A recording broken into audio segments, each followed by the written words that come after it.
નમસ્તે. જલસો પોડકાસ્ટના એક ઓર ફ્રેશ એપિસોડમાં આપનું સ્વાગત છે. આ વખતે જે વ્યક્તિત્વ સાથે આપણે સંવાદ સાધવાના છીએ તેઓ પોતે હોમિયોપેથિક ડૉક્ટર છે.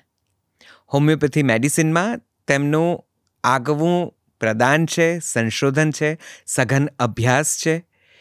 તેઓ કોલેજમાં વિદ્યાર્થીઓને આ પેથી વિશે શીખવાડે પણ છે અને છેલ્લા લગભગ 30થી વધારે વર્ષોથી હોમિયોપેથી મેડિસિનની પ્રેક્ટિસ કરે છે. મેડિકલ સાયન્સનો તમને ને મને થોડો ઘણો અનુભવ તો હશે જ. એલોપેથી મેડિસિન્સ તમે ને હું બધા જ લઈએ છીએ. આપણને કોઈ પણ તકલીફ પડે ત્યારે કોઈક દવા આપણે એટલી બધી હાથવગી રાખીએ છીએ કે સહેજ કંઈક થાય ને ગળી લઈએ છીએ. ઇનફેક્ટ આપણા પરિવારજનોને કે સ્નેહીજનોને કે પ્રિયજનોને સજેસ્ટ પણ કરતા હોઈએ છીએ.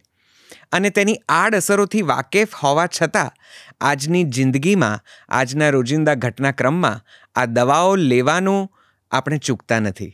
આપણને ખબર છે કે તેની આડઅસરો કેટલી બધી છે. તોય આની સાથે સાથે આપણને કદાચ એ વાતની પણ માહિતી હશે કે હોમિયોપેથી મેડિસિન્સ છે કે આયુર્વેદિક મેડિસિન્સ છે જે લાંબા ગાળે પણ ખૂબ નક્કર અસર કરે છે, થોડી ઓછી આડઅસર કરે છે અને શરીરને થોડું ઓછું નુકસાન પહોંચાડે છે. હોમિયોપેથી મેડિસિન એક એવી પ્રથા છે, પરંપરા છે કે જે લાંબા ગાળે કદાચ અસર કરે પણ રોગને જડમૂળમાંથી દૂર કરી આપે છે. વળી તેનો ખર્ચો પણ ઓછો છે, તેની આડઅસરો પણ ઓછી છે. કેટલાક રોગોમાં તો તે અકસીર ઇલાજ છે. તો શું છે આ હોમિયોપેથી મેડિસિન પાછળનું વિજ્ઞાન અને તેના પરિણામો, તેનું સંશોધન, તેનો ઇતિહાસ? ચાલો આ બધા જ વિશે આજે આપણે ડૉક્ટર કેતન શાહ પાસેથી સાંભળીએ. મેં કીધું એ પ્રમાણે ડૉક્ટર કેતન શાહ એ નિષ્ણાત હોમિયોપેથિક ડૉક્ટર છે અને કોલેજમાં પ્રોફેસર છે કે જે આ પેથીના વિદ્યાર્થીઓને તેમના સઘન અભ્યાસથી તૈયાર કરે છે. આજનો આ એપિસોડ બહુ ઉપયોગી નીવડવાનો છે. છેક સુધી જોડાયેલા રહેજો. આપ સૌનું પણ સ્વાગત છે. દિલથી, પ્રેમથી મારી સાથે આવકારો ડૉક્ટર કેતન શાહને. નમસ્તે.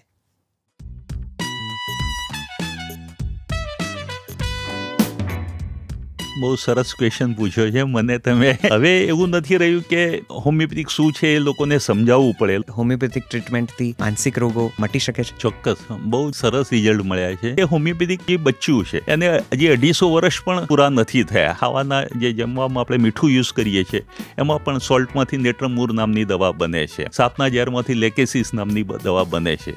હોમિયોપેથ મેડિકલ શાખાથી કઈ રીતે જુદી પડે છે? હોમિયોપેથિક દવાઓ એનિમલ્સમાંથી બને છે, પ્લાન્ટ્સમાંથી બને છે. કે તમને દુખાવો થયો અને કોમ્બીફ્લેમ લઈ લો, બધા માટે કોમ્બીફ્લેમ એક દવા નથી. એક પ્રકારની ગેરમાન્યતા છે કે હોમિયોપેથિક મેડિસિન્સ લાંબા ગાળે જ અસર કરે. એવું નથી. ન લેને. હવે એમને કહેજો કે થોડો જુદો ટ્રાય કરીને જોવે.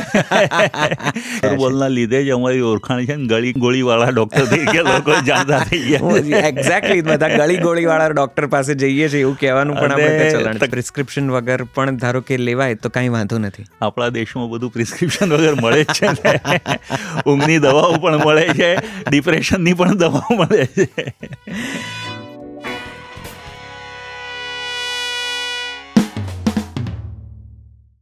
નમસ્તે કેતનભાઈ, આપનું ખૂબ ખૂબ ખૂબ સ્વાગત છે.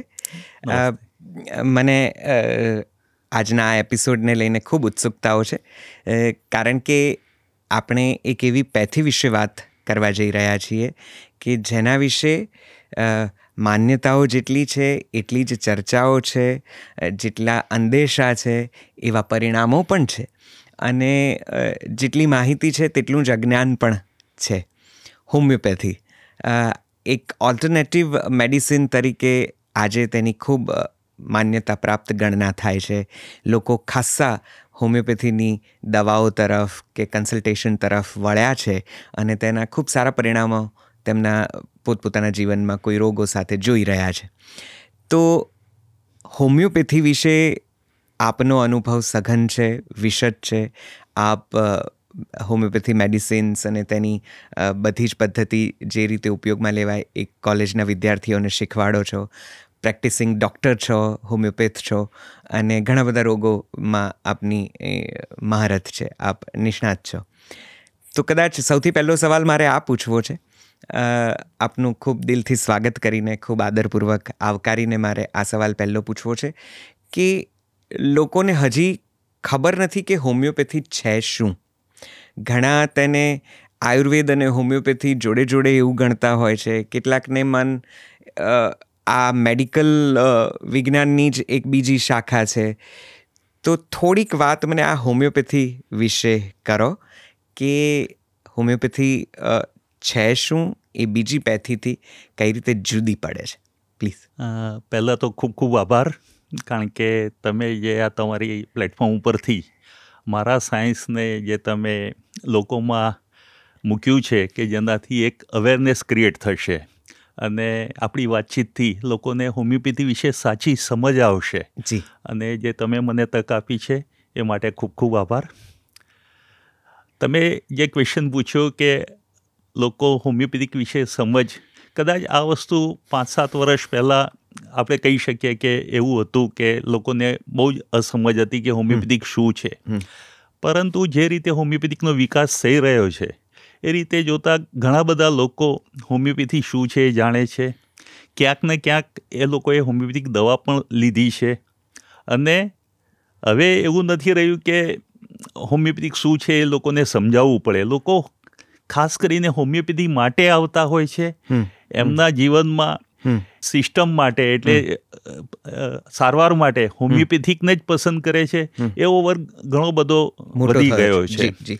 અને ઘણા લોકોએ ક્યારેય હોમિયોપેથિક ના લીધી હોય, પણ જ્યારે બાળકને દાંત આવતા હોય ત્યારે અવશ્ય એમના માતા તરફથી કેવી રીતે સારી રીતે બાળકને દાંત આવે એ માટે હોમિયોપેથિક આપી છે. એટલે બાળક કહી શકાય ને કે જન્મને તરત જ કદાચ હોમિયોપેથિક મોઢામાં મૂકી હોય એવું બન્યું છે.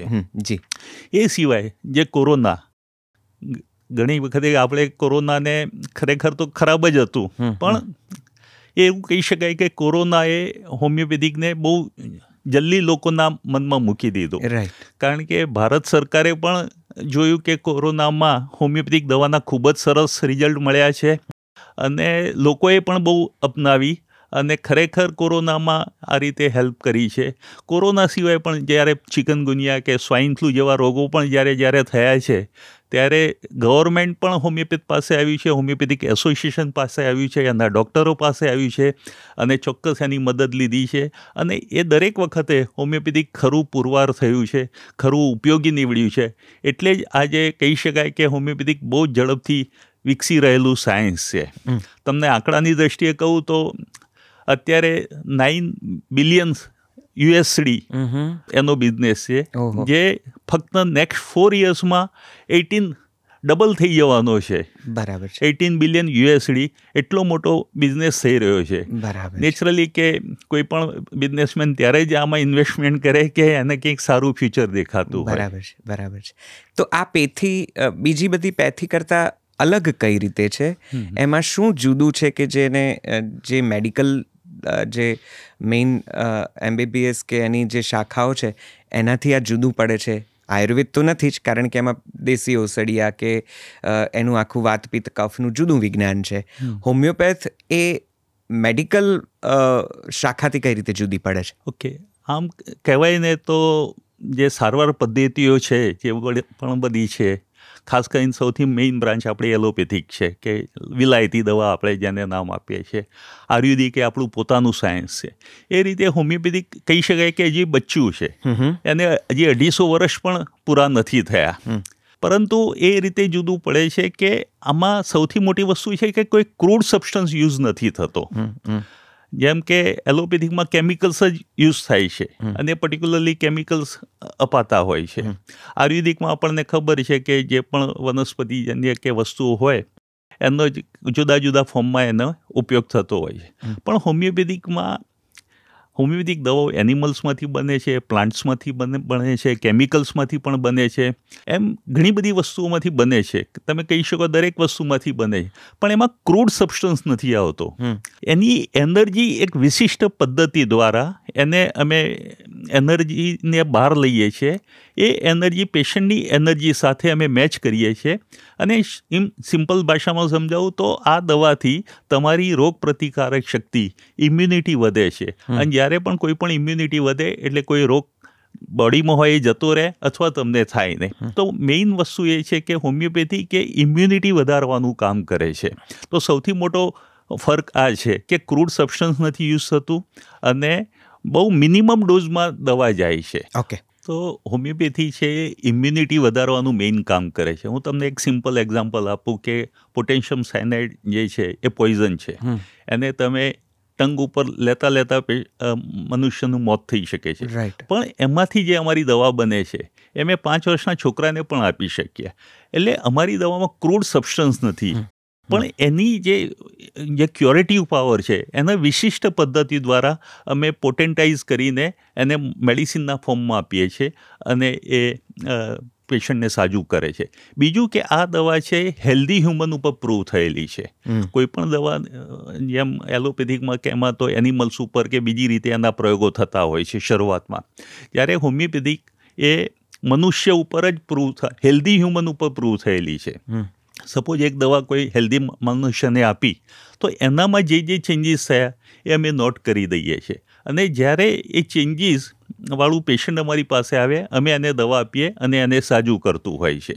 એટલા માટે જ હોમિયોપેથિક જ એવું સાયન્સ છે કે જે મેન્ટલ સિમ્ટમ્સને સૌથી વધારે મહત્ત્વ આપે છે, તમારા સ્વભાવને સૌથી વધારે મહત્ત્વ આપે છે.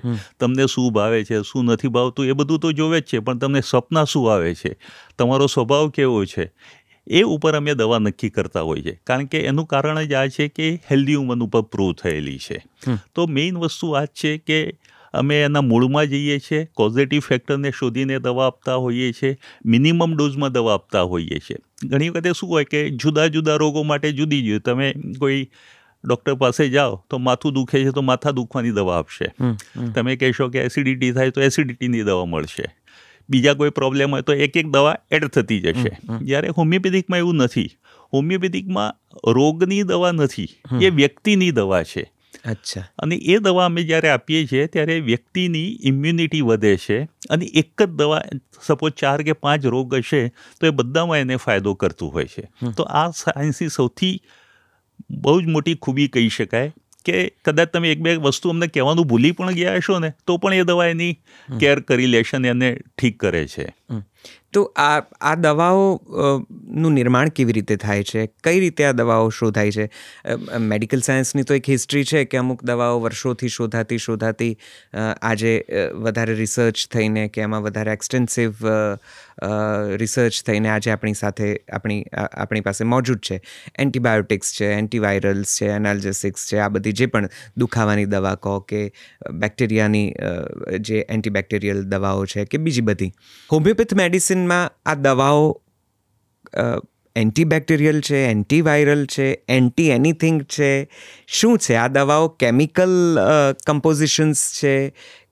કઈ રીતે આ દવાઓનું નિર્માણ થયું છે? કારણ કે આમ આયુર્વેદમાં જોઈએ તો પણ કારણ કે હર્બલ છે, વનસ્પતિ છે, રસાયણ ઔષધો છે, તો એનું પણ પોતાનું એક સાયન્સ છે. મેડિકલ ફ્રેટર્નિટીનું પોતાની એક વિજ્ઞાન છે, પોતાની એક શાખા છે. હોમિયોપેથમાં જે મેડિસિન્સ વપરાય છે હોમિયોપેથીમાં એ કઈ રીતે નિર્માણ પામે છે? એ કઈ દવાઓ છે? તો આપનો આ ક્વેશ્ચનનો આન્સર માટે હું થોડો ડિટેલમાં જઈશ. જી પ્લીઝ. તો શરૂઆત આપણે કરીએ કે હોમિયોપેથિકના શોધક જે ડૉક્ટર સેમ્યુઅલ હનીમેન કરીને જર્મનના ડૉક્ટર હતા. એ પોતે MD ડૉક્ટર હતા, MD એલોપેથિક પ્રેક્ટિસ કરતા હતા. અચ્છા. પરંતુ એમને જોયું કે એ પ્રેક્ટિસ કરે છે તો એ વખતની જે સારવાર પદ્ધતિ હતી બહુ જ પેઇનફુલ હતી. આપને પણ ખબર છે કે એ વખતે ઘણું બધું પેશન્ટને સહન કરવું પડે કારણ કે આટલા એનેસ્થેસિક નહોતા, આટલું સારું રિસર્ચ નહોતું, વત્તા એ પરમેનન્ટ ક્યોર નહોતું આપતું કે આજે પેશન્ટ દવા લઈ ગયા થોડા ટાઈમ પછી ફરી થાય. એટલે આ જે ડૉક્ટર હતા સેમ્યુઅલ હનીમેન, જો હોમિયોપેથિકના શોધક, એમનું મન ઉઠી ગયું કે ના, આવી સિસ્ટમ, આવી પ્રેક્ટિસ શું કરવી હતી કે જે ફાયદો નથી કરતી, આટલી પીડાદાયક છે. એટલે એ 7 લેંગ્વેજના જાણકાર હતા. એટલે એમને ટ્રાન્સલેટ કરવાનું શરૂ કર્યું એક બુકમાંથી બીજી બુક. તો એ ટ્રાન્સલેશન વખતે એમને એક એવી વસ્તુ જાણવા મળી કે જે વસ્તુ કોઈનામાં કોઈ બીમાર પાડે છે, સપોઝ હેલ્ધી હ્યુમનને કોઈ વસ્તુ આપવાથી એનામાં જે સિમ્ટમ્સ ઊભા થાય છે, જ્યારે એવી સિમ્ટમ્સ સાથે કોઈ વ્યક્તિ તમારી પાસે આવે તો એને મટાડી શકે છે. એટલે એમને આ વસ્તુ લાગી નહીં કે એવી તો કઈ રીતે કોઈ વસ્તુ કોઈને બીમાર પાડી શકે, અને બીમાર પણ પડાય, પણ જ્યારે એવી તકલીફવાળી વ્યક્તિ આવે તો એ જ વસ્તુથી એને મટાડી પણ શકે. તો હોમિયોપેથિકમાં એક સિંકોના બાર્ક ચાઇના નામની દવા હતી, અત્યારે પણ છે. તો એ દવાથી એમને પ્રયોગ કર્યો. તો એમાં એવું હતું કે દવા જેને આપે એને મેલેરિયા જેવા સિમ્પટમ્સ ઉત્પન્ન થાય. ઓકે. અને એમને પોતે લીધી તો ખરેખર મેલેરિયા જેવા સિમ્પટમ્સ ઊભા થયા. અને જ્યારે એવા જ સિમ્પટમ્સવાળી વ્યક્તિ કોઈને મળી એમને પેશન્ટ તરીકે, અને એમને એ દવા આપી તો એનાથી એમનો મેલેરિયા પણ મટી ગયો. તો આ વસ્તુ એ હોમિયોપેથિકની શરૂઆત કહી શકાય. એમને જુદી દવાઓ ઉપર આ રીતે રિસર્ચ કર્યું, અને એમને એક આખું સાયન્સ ડેવલપ કર્યું. વસ્તુ તો હતી જ, પણ એમને સાયન્સના ફોર્મમાં એમને રજૂ કર્યું, અને એમને દવાઓ શરૂ કરી. પછી એમની પાસે ઘણા બધા બીજા જર્મન વૈજ્ઞાનિકો, ડૉક્ટર્સ આ તે જોડાતા ગયા, અને દરેકે રિસર્ચ કરીને અત્યારે અમે 3000 દવાઓ સુધી પહોંચ્યા. હજુ પણ રિસર્ચ ચાલુ છે. અને બીજી એક વસ્તુ કહું કે હોમિયોપેથિકમાં જે પણ દવા શોધાઈ છે એ ક્યારેય આઉટડેટેડ નથી થઈ, ક્યારેય એની એફિકસી જતી રહી હોય એવું નથી બન્યું. બીજા સાયન્સમાં એવું બને છે કે ભાઈ એ દવા એક વખતે બહુ જ સરસ ઉપયોગમાં થતી હોય, પણ સમયગાળે હવે એની કાં તો ડ્રગ રેઝિસ્ટન્સ ડેવલપ થયું કે કોઈ પણ કારણસર કે હવે એની ઉપયોગિતા ના રહી હોય, હવે એનાથી આગળ એમને જવું પડે. પણ હોમિયોપેથિકમાં ક્યારેય એવું નથી થયું, કારણ કે આ કોઈ કેમિકલ નથી. વારંવાર એક જ વસ્તુ કહું છું કે આ કોઈ કેમિકલ નથી, આ એક એનર્જી છે, અને એનર્જીને જુદા ફોર્મમાં લઈને અમે પેશન્ટને આપીને એને સાજો કરતા હોઈએ છીએ. મને આ થોડું એનર્જીવાળી વાત થોડી વધારે જાણવી છે, સમજવી છે. જો તમે થોડી વધારે એને ડિટેલમાં સમજાવી શકો, કેવી રીતે તમે આ એનર્જી હોમિયોપેથ્સ કે તેની દવાઓના નિર્માણ કરતા જે પણ હોય છે, એક એના કોઈ સિદ્ધાંતો છે, નીતિ નિયમો છે, કેવી રીતે તમે આ એનર્જી ડિફાઇન કરતા હો છો, અને કઈ રીતે મેડિસિનમાં કન્વર્ટ કરતા હો છો, અને કઈ રીતે ઉપયોગમાં લેતા હો છો? બહુ સરસ. એનર્જીને અમે એક તો વાઇટલ ફોર્સ, જે બોડીમાં એનર્જી છે, આપણે એને જીવ કહીએ કે કોઈ પણ કહીએ, જે એક શક્તિ છે કે જે દેખાતી નથી પણ આખા બોડીને ગવર્નિંગ કરે છે, એને અમે વાઇટલ ફોર્સ નામ આપ્યું છે અમારા સાયન્સમાં. તો જ્યારે પણ તમારું વાઇટલ ફોર્સ સ્ટ્રોંગ હોય છે ત્યારે તમારી ઉપર કોઈ રોગ આવતો નથી, અથવા તમારી બોડીમાં પણ કોઈ રોગ હોય તો પણ એ સુષુપ્ત અવસ્થામાં જ પડ્યો રહે છે. પણ જ્યારે તમારે વાઇટલ ફોર્સને તમે ઇમ્યુનિટી સાથે સમજો કે એક ઇમ્યુનિટી છે, તમારી ઇમ્યુનિટી સારી છે તો તમને કોઈ રોગ થતો નથી. પણ કોઈ પણ કારણસર તમારી ઇમ્યુનિટી, સ્ટ્રેસમાં તમે આવી ગયા, ઇમ્યુનિટી ડાઉન ગઈ, વધારે પડતું કામ કર્યું, તમારી ઇમ્યુનિટી ડાઉન થઈ, તો તમને ખ્યાલ હશે કે જ્યારે પણ આપણી ઇમ્યુનિટી ડાઉન થાય છે તો કોઈને કોઈ રોગ આપણને લાગુ પડી જતો હોય. તો હોમિયોપેથિક કામ આ જ કરે છે કે તમારી બોડીની ઇમ્યુનિટીને સ્ટ્રોંગ રાખે છે. ઓકે. હવે વાત થઈ દવાની, તો સપોઝ અમારી દવા તમે કહેશો એમાંથી બને છે, પ્લાન્ટ્સમાંથી પણ બને છે, ઇવન આપણા ખાવાના જે જમવામાં આપણે મીઠું યુઝ કરીએ છીએ એમાં પણ સોલ્ટમાંથી નેટ્રમૂર નામની દવા બને છે, સાપના ઝેરમાંથી લેકેસિસ નામની દવા બને છે. તો ક્રૂડ સબસ્ટન્સનું 1 ડ્રોપ કાં તો થોડો પદાર્થ લઈને, સપોઝ મીઠામાંથી દવા બને છે, ગોળમાંથી પણ બને છે, તો ચપટી મીઠામાંથી જે દવા બને એને પોટેન્ટાઇઝેશન મેથડ દ્વારા, એટલે એક ક્રૂડ સબસ્ટન્સને આલ્કોહોલમાં ડાયલ્યુટ કરીને 99 ડ્રોપ આલ્કોહોલ અને 1 ડ્રોપ ઓફ ક્રૂડ સબસ્ટન્સ, એને સ્પેશિયલ મેથડથી એને પોટેન્ટાઇઝ કરવામાં આવે છે, એની એનર્જી વધારવામાં આવે છે. આવી રીતે 30, 200, 10,000 એ રીતે એને જુદી આલ્કોહોલ સાથે મિક્સ કરીને એને પર્ટિક્યુલરલી પોટેન્ટાઇઝેશન કહે છે, જેને સ્ટ્રોક મારીને એનો ઇન શોર્ટ એમ જ કહી શકે કે એનો જે ક્યોરેટિવ પાવર છે, અર્કનો ક્યોરેટિવ પાવર છે, એ અમે બહાર લાવતા હોઈએ છીએ. હવે આ રીતે જે દવા તૈયાર થઈ એ અમે કોઈ હેલ્ધી હ્યુમનને આપતા હોઈએ. સપોઝ તમને કોઈ જ રોગ નથી, તમને આપવામાં આવી, તો એ આપ્યા પછી તમારામાં અમુક ચેન્જીસ આવે કે તમને માથું દુખવા માંડ્યું, જેમ પેલી ચાઇના દવામાં તાવ આવ્યો હતો એમ સપોઝ તમને માથું દુખવા માંડ્યું, અથવા તો તમારી આંખો લાલ થઈ ગઈ, અથવા તો તમારું બ્લડ પ્રેશર વધી ગયું, અથવા તો તમને અમુક ટાઈપના સપના આવવા માંડ્યા. તો આ બધું જ એક પ્રૂવર નહીં, જુદી એજના પ્રૂવર્સ, મેલ, ફિમેલ, આ તે બધા સપોઝ 100 માણસને આ દવા આપી, અને એમના જે કોમન સિમ્પટમ્સ આવ્યા એ અમે નોટ કરી દેતા હોઈએ છીએ. હવે જ્યારે એ સિમ્પટમ્સ લઈને કોઈ પેશન્ટ તરીકે અમારી પાસે આવે ત્યારે અમે એ દવા એપ્લાય કરતા હોઈએ છીએ અને એનું રિઝલ્ટ મળતું હોય છે. તો આ બધી જ દવાઓ હેલ્ધી હ્યુમન ઉપર પ્રૂવ થયેલી છે, જુદી જુદી એજના લોકો ઉપર પ્રૂવ થઈ છે, અને એમાંથી જે સિમ્ટમ્સ આવ્યા છે, કારણ કે જે ખરેખર કહેવાય ને કે અમારા આ બધા જે આગળના ડૉક્ટર્સ છે, ડૉક્ટર વર્લ્ડ, એમને બહુ જ સરસ કામ કર્યું. એ લોકોએ એટલે સુધી રિસર્ચ કર્યું છે કે ભાઈ કોઈ ડિસ્ચાર્જ હોય, સપોઝ લ્યુકોરિયા છે, વ્હાઇટ ડિસ્ચાર્જ, તો એનો સ્મેલ કેવી છે, કલર કેવી છે, એટલા બધા સુધી, એમનો સ્ટૂલ કેવો છે, યુરિન છે તો હોટ છે કે વધારે કેવું છે, એટલું બધું સુધી રિસર્ચ કર્યું છે. અને બધી જ અમારે એક સ્પેશિયલ એક બુક છે મટીરિયા મેડિકા, એમાં બધા જ સિમ્ટમ્સ રેકોર્ડ થયેલા છે. એટલે બહુ જ કહી શકાય કે બહુ જ અદ્ભુત સાયન્સ છે. આઈ એમ શ્યોર. અને એનામાં નિરંતર રિસર્ચ થયા કરે છે કે એ જે કેટલીક ટ્રેડિશનલ મેડિસિન્સ ઇન્વેન્ટ થઈ છે એ હજી સુધી ચાલે છે. એમાં કોઈ નવી દવાઓ પણ આવે છે? હા, નવી દવાઓ રેગ્યુલરલી યુઝ થતી જ હોય છે, પણ પર્ટિક્યુલરલી આ પ્રોટોકોલ પ્રમાણે. કરેક્ટ. અને એક ભારત સરકારે આખો જ એક આયુષ ડિપાર્ટમેન્ટ જુદો કર્યો છે, જેમાં આયુર્વેદિક, યુનાની, હોમિયોપેથી, એક્યુપંક્ચર, યોગા, એ બધી જ સિસ્ટમ એમાં આવરી લીધી છે. તો એને જ આયુષની જ એક CCRH, જેનું કામ જ ફક્ત આ છે કે રિસર્ચ બેઝ કામ કરવું. એ આખી એક અલગ બોડી છે કે જે રિસર્ચ ઉપર કામ કરી રહી છે. અને દરેક ડૉક્ટર પોતાની પ્રેક્ટિસમાં પણ જૂની દવાઓનું પણ રિસર્ચ થાય છે કે ભાઈ જે કીધું છે બરાબર છે.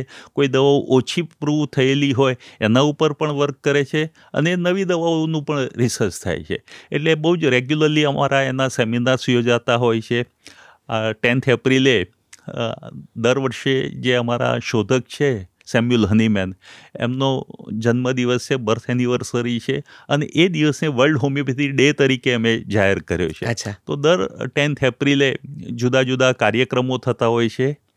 આ વખતે પહેલી વખત એવું બન્યું છે કે દર વખતે દિલ્હીમાં થતો હોય છે, પણ આ વખતે અહીં અમદાવાદ, ગાંધીનગર, મહાત્મા મંદિરમાં આ પ્રોગ્રામ થવાનો છે. અને જ્યાં 7,000 જેટલા ડૉક્ટર્સ ભેગા થવાના છે, ત્યાં જુદા જુદા 4 હોલમાં આનું જે રિસર્ચ બેઝ વર્ક છે, અથવા તો લોકો પોતાના એક્સપિરિયન્સ શેર કરશે, પોતાના કેસીસ શેર કરશે. એટલે કહી શકાય કે રિસર્ચ વર્ક પણ એટલું જ ચાલી રહ્યું છે. જી, મને એક બીજી વાત વિશે ખૂબ રસ છે જાણવામાં, કે હોમિયોપેથિક મેડિસિન્સને પેલા શુગર બોલ્સ આવે છે, નાના મોટા શુગર બોલ્સ હોય, એમાં કોઈ પણ હોમિયોપેથ પ્રેક્ટિસ કરનારા જે ડૉક્ટર્સ હોય છે એ કંઈક ડ્રોપ્સ એમાં ઉમેરે અથવા તો કોઈક રીતે એને મિક્સ કરે, અને પછી એવી નાની નાની પેલી બોટલ્સમાં એ શુગર બોલ્સ, આમ તો બહુ સરળ છે કારણ કે શુગર બોલ્સ છે, તમારે થોડાક એને જીભ ઉપર મૂકવાના હોય છે, થોડા મમળાવવાના હોય છે, અને દવા તમારું રોગ મિટાવવાનું કામ શરૂ કરી દેતી હોય છે. આ શુગર બોલ્સ કેમ લેવામાં આવે છે? એ કઈ રીતે આ વિધામાં સામેલ થાય છે? શુગર બોલના લીધે જ અમારી ઓળખાણ છે ને ગોળીવાળા ડૉક્ટર તરીકે લોકો જાણતા થઈ ગયા. એક્ઝેક્ટલી, બધા ગોળીવાળા ડૉક્ટર પાસે જઈએ છીએ એવું કહેવાનું પણ આપણે ચલણ. તકલીફ એવી પણ થતી હોય છે કે તમારા માટે તમે દવા લઈ ગયા હોય ઘરે, અને તમારો છોકરાને ખબર પડી જાય કે આ દવા આ પપ્પા લે છે, અને એકવાર જો ચાખી ગયું તો એ ઘણી વખત લઈ લેતું હોય છે. એટલે હું એ વાત પર આવું, મારે આની સાથે એક બીજો પ્રશ્ન જોડવો છે, પણ મને આ શુગર બોલ્સ વિશે સમજાવો. ઓકે, મેં કીધું એમ અમારી દવાની જે એનર્જી છે આલ્કોહોલમાં સચવાયેલી હોય છે. ઓકે. હવે ડાયરેક્ટ આલ્કોહોલ આપવું, લેવું, એ બધું થોડી તકલીફવાળું કામ છે. એટલે એ શુગર બોલ એ જસ્ટ એઝ એ વેહિકલ છે કે અમારે એ એનર્જીના આલ્કોહોલમાં જે સચવાઈ છે એ આલ્કોહોલના ડ્રોપ્સ, જે તે દવાના ડ્રોપ્સ અમે એ શુગર પિલ્સમાં નાખતા હોઈએ છીએ. શુગર પિલ્સ એને એબ્સોર્બ કરીને એની સાથે એને એ પાવર એમાં જળવાઈ રહેતો હોય છે, અને એઝ એ વેહિકલ જ લેવામાં આપવામાં સરળ પડે એટલા માટે જ એનો ઉપયોગ થતો હોય છે. બાકી શુગર જે વ્હાઇટ પિલ્સ છે એનો બીજો કોઈ રોલ નથી. મેડિસિન તો એમાં જે ડ્રોપ, અર્ક આપણે સિમ્પલ ભાષામાં કે જે ડ્રોપ કે અર્ક નાખ્યું હોય એ જ કામ કરતી હોય છે. એટલે શુગર બોલ્સનો it's just a medium, vehicle, you can say as a vehicle. Yes. Okay. હવે એક બીજી વાત થાય છે જે તમે આગળ કીધી, એ જ વાતને હું કદાચ આ રીતે એનો કદાચ છેડો લંબાવું, કે હોમિયોપેથી મેડિસિન્સમાં પણ એવું કહેવાય છે કે એની બહુ આડઅસરો ઓછી છે, એટલે ઘરમાં તમે કીધું એમ કે એ બોટલ્સ કે શુગર બોલ્સનું કંઈક નાનકડું કંઈક પડ્યું હોય તો બીજા લોકો પણ લઈ લેતા હોય છે. આ એક વાત. બીજું કે આ દવાથી કે શરદીની કે ખાંસીની કે ઉધરસની જેમાં શુગર બોલ્સ છે ને એમાં મેડિસિન્સ છે, મને સારું થઈ ગયું એટલે તમને પણ સારું થઈ જશે એમ કરીને without consulting a doctor or a homeopath એ લોકો પાસ ઓન કરતા હોય છે. ઘરમાં એકને સારું થાય તો એ પછી બધાને એ પહોંચતી હોય છે. આ ખરેખર આવું છે કે આમાં ક્યાંક ડૉક્ટરની દેખભાળની જરૂરત છે? અને આ શુગર બોલ્સમાં ગયેલી મેડિસિન્સ કેટલો લાંબો સમય સુધી ચાલે? એની કોઈ એક્સપાયરી ડેટ ખરી? ના, હોમિયોપેથિક દવાની કોઈ એક્સપાયર ડેટ નથી હોતી. એમાં એ એનર્જી રહેતી હોય છે. નો ડાઉટ એનો કલર ચેન્જ થઈ જતો હોય છે, પણ એનો મતલબ એ નથી કે એની એક્સપાયર ડેટ હોય. એટલે હોમિયોપેથિક દવાની ક્યારેય કોઈ એક્સપાયર ડેટ હોતી નથી. હવે વાત થઈ આડઅસરની, તો જેની અસર હોય એની આડઅસર હોય જ. બરાબર છે. આપણ જો હોમિયોપેથિક દવા ખોટી રીતે લાંબો સમય લેવામાં આવે તો એ ચોક્કસ હાનિ કરતું જ હોય છે. ઠીક છે, કોઈ વખતે એકાદ વખતે કોઈ બાળક આવી રીતે લઈ લે તો એટલી એની આડઅસર એનામાં ના જોવા મળે, કારણ કે આ મોબાઈલના નેટવર્ક જેવું છે. અહીંયા આગળ વોડાફોનનું પણ નેટવર્ક છે, એરટેલનું પણ છે, બધાના નેટવર્ક છે. પણ જેને તમારા મોબાઈલ સાથે જેની વેવલેન્થ કેચ થશે એનામાં જ રિંગ વાગશે. તો આ એવું જ છે કે એનર્જી તમારી બોડીને મેચ થશે તો જ એ વર્ક કરશે. પણ નો ડાઉટ ખોટી રીતે લેવામાં આવે તો મારા એક રિલેટિવ જ છે, એ ઈસરોમાં જોબ કરે, અને ઈસરોમાં એવું કે એમના ડૉક્ટર્સ જે પેનલના ડૉક્ટર હોય ત્યાં જઈને બતાવી આવવાનું. તો એમને આંજળી થયેલી, અને પેલા ડૉક્ટરે પલ્સેટિલા નામની દવા લખી આપી કે હવે એમની આંજળી મટી ગઈ, પણ એમને થયું હવે કોણ બતાવવા જાય, આપણે જાતે એ દવા ચાલુ રાખીએ કે જેથી ફરી આંજળી ના થાય. પછી એ માણસ વાતે વાતે રડવા માંડ્યો. હવે એને એ ચીજ ના ખબર પડી કે આ હું ખોટી દવા લાંબો સમય લઉં છું એટલા માટે આ થયું છે. કારણ કે પલ્સેટિલા અમારામાં જે વ્યક્તિ બહુ જ રડતી હોય, વાતે વાતે રડતી હોય, જેના મૂડ સ્વિંગ થતા હોય, એના માટે અમે ઉપયોગ કરીએ છીએ. તો આ સિમ્ટમ્સ એનામાં ડેવલપ થયા. અને આ તો અમારો રિલેટિવ હતો, એને મને વાત કરી, પછી મને ખબર પડી, ને એને પણ પછી ધ્યાનમાં આવ્યું કે ના, આ હું દવા લઉં છું એટલે મારા સ્વભાવમાં આ ચેન્જ આવ્યો છે. એટલે જેની અસર હોય એની આડઅસર ચોક્કસ રહેતી હોય છે. ક્યારેય પણ આ રીતે દવા ના લેવી જોઈએ. અને દુઃખ એ વાતનું છે કે જે સોશિયલ મીડિયાનું, હમણાં મેં વાંચ્યું હતું કે એક કોઈ ડૉક્ટર હતા, જનરલ પ્રેક્ટિશનર હતા, એના પાસે પેશન્ટ આવ્યું ગોલ્ડ સ્ટોનનું. હવે એને સર્જરી કરી નથી, એને યુટ્યુબ ઉપર વિડીયો જોઈને એ સર્જરી કરવાનું શરૂ કર્યું, અને આફ્ટર ઓલ એ પેશન્ટ, એ બાળક એક્સપાયર થઈ ગયું. અરે બાપરે.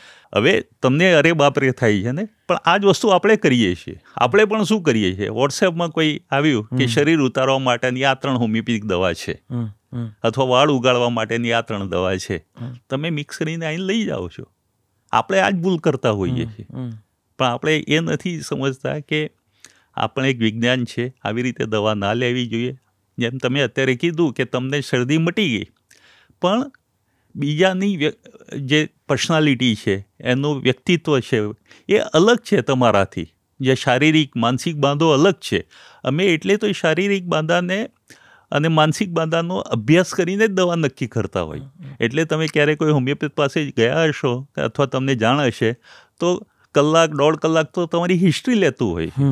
એક સામાન્ય શરદી માટે તમે ગયા હોય તો પણ એટલી, ખાલી કેન્સર માટે ગયા હોય તો પણ એટલી હિસ્ટ્રી. કારણ કે અમે રોગને ટ્રીટ નથી કરતા, વ્યક્તિને જાણીએ છીએ, વ્યક્તિના મૂળ સુધી જઈએ છીએ, અને પછી એને દવા આપતા હોય છે, અને એ દવા એના શરીરમાં ફેરફારો લાવતી હોય છે, એને સાજો કરતી હોય. એટલે તમારી દવા બીજાને આપશો એ ક્યારેય અસર નહીં કરે. એટલે માત્ર શુગર બોલ્સ છે ને ગળ્યા લાગે છે ને કાંઈ વાંધો નથી એમ કરીને એ પાસ ઓન તો ન કરાય. અમે જ્યારે ભણતા ને ત્યારે અમારી કોલેજમાં એઝ અ સ્ટુડન્ટ અમને ફ્રી દવા મળતી હતી. તો અમે આવી બધા થોડી હોસ્ટેલમાં છોકરાઓ દવા લઈને આવે અને પછી એને ચામાં નાખીને લેતા હતા. પણ હવે અમને અમારી એ મૂર્ખામી ઉપર દુઃખ થાય છે કે કેટલી અસમસ્યા હતી.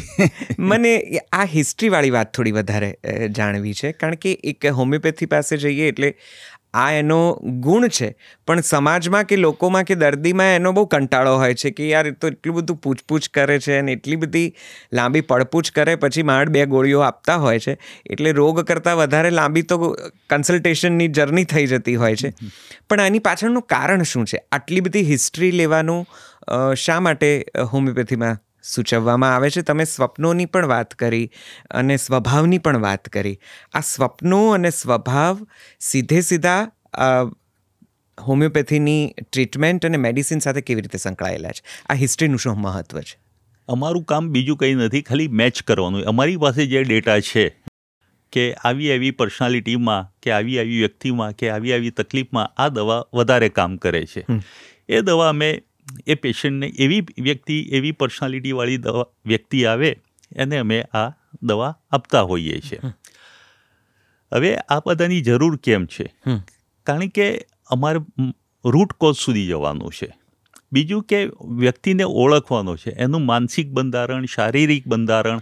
આજે તમને ગરમી લાગે છે, બીજાને ગરમી નથી લાગતી, કોઈને પાણીની તરસ વધારે લાગે, બીજાને નથી લાગતી. તો આ બધા ડિફરન્શિએટ પોઈન્ટ, તમે ગુસ્સાવાળા છો, બીજામાં લેક ઓફ કોન્ફિડન્સ છે, તો આ બધી વસ્તુ કન્સિડર કરીને અમે એને દવા આપતા હોઈએ છીએ. પ્લસ જ્યારે હિસ્ટ્રી લેતા હોઈએ છીએ ત્યારે ઘણી વખતે અમે રૂટ કોઝ સુધી, ઘણી વખતે કોઝિટિવ ફેક્ટર કંઈક જુદું નજર આવતું હોય છે.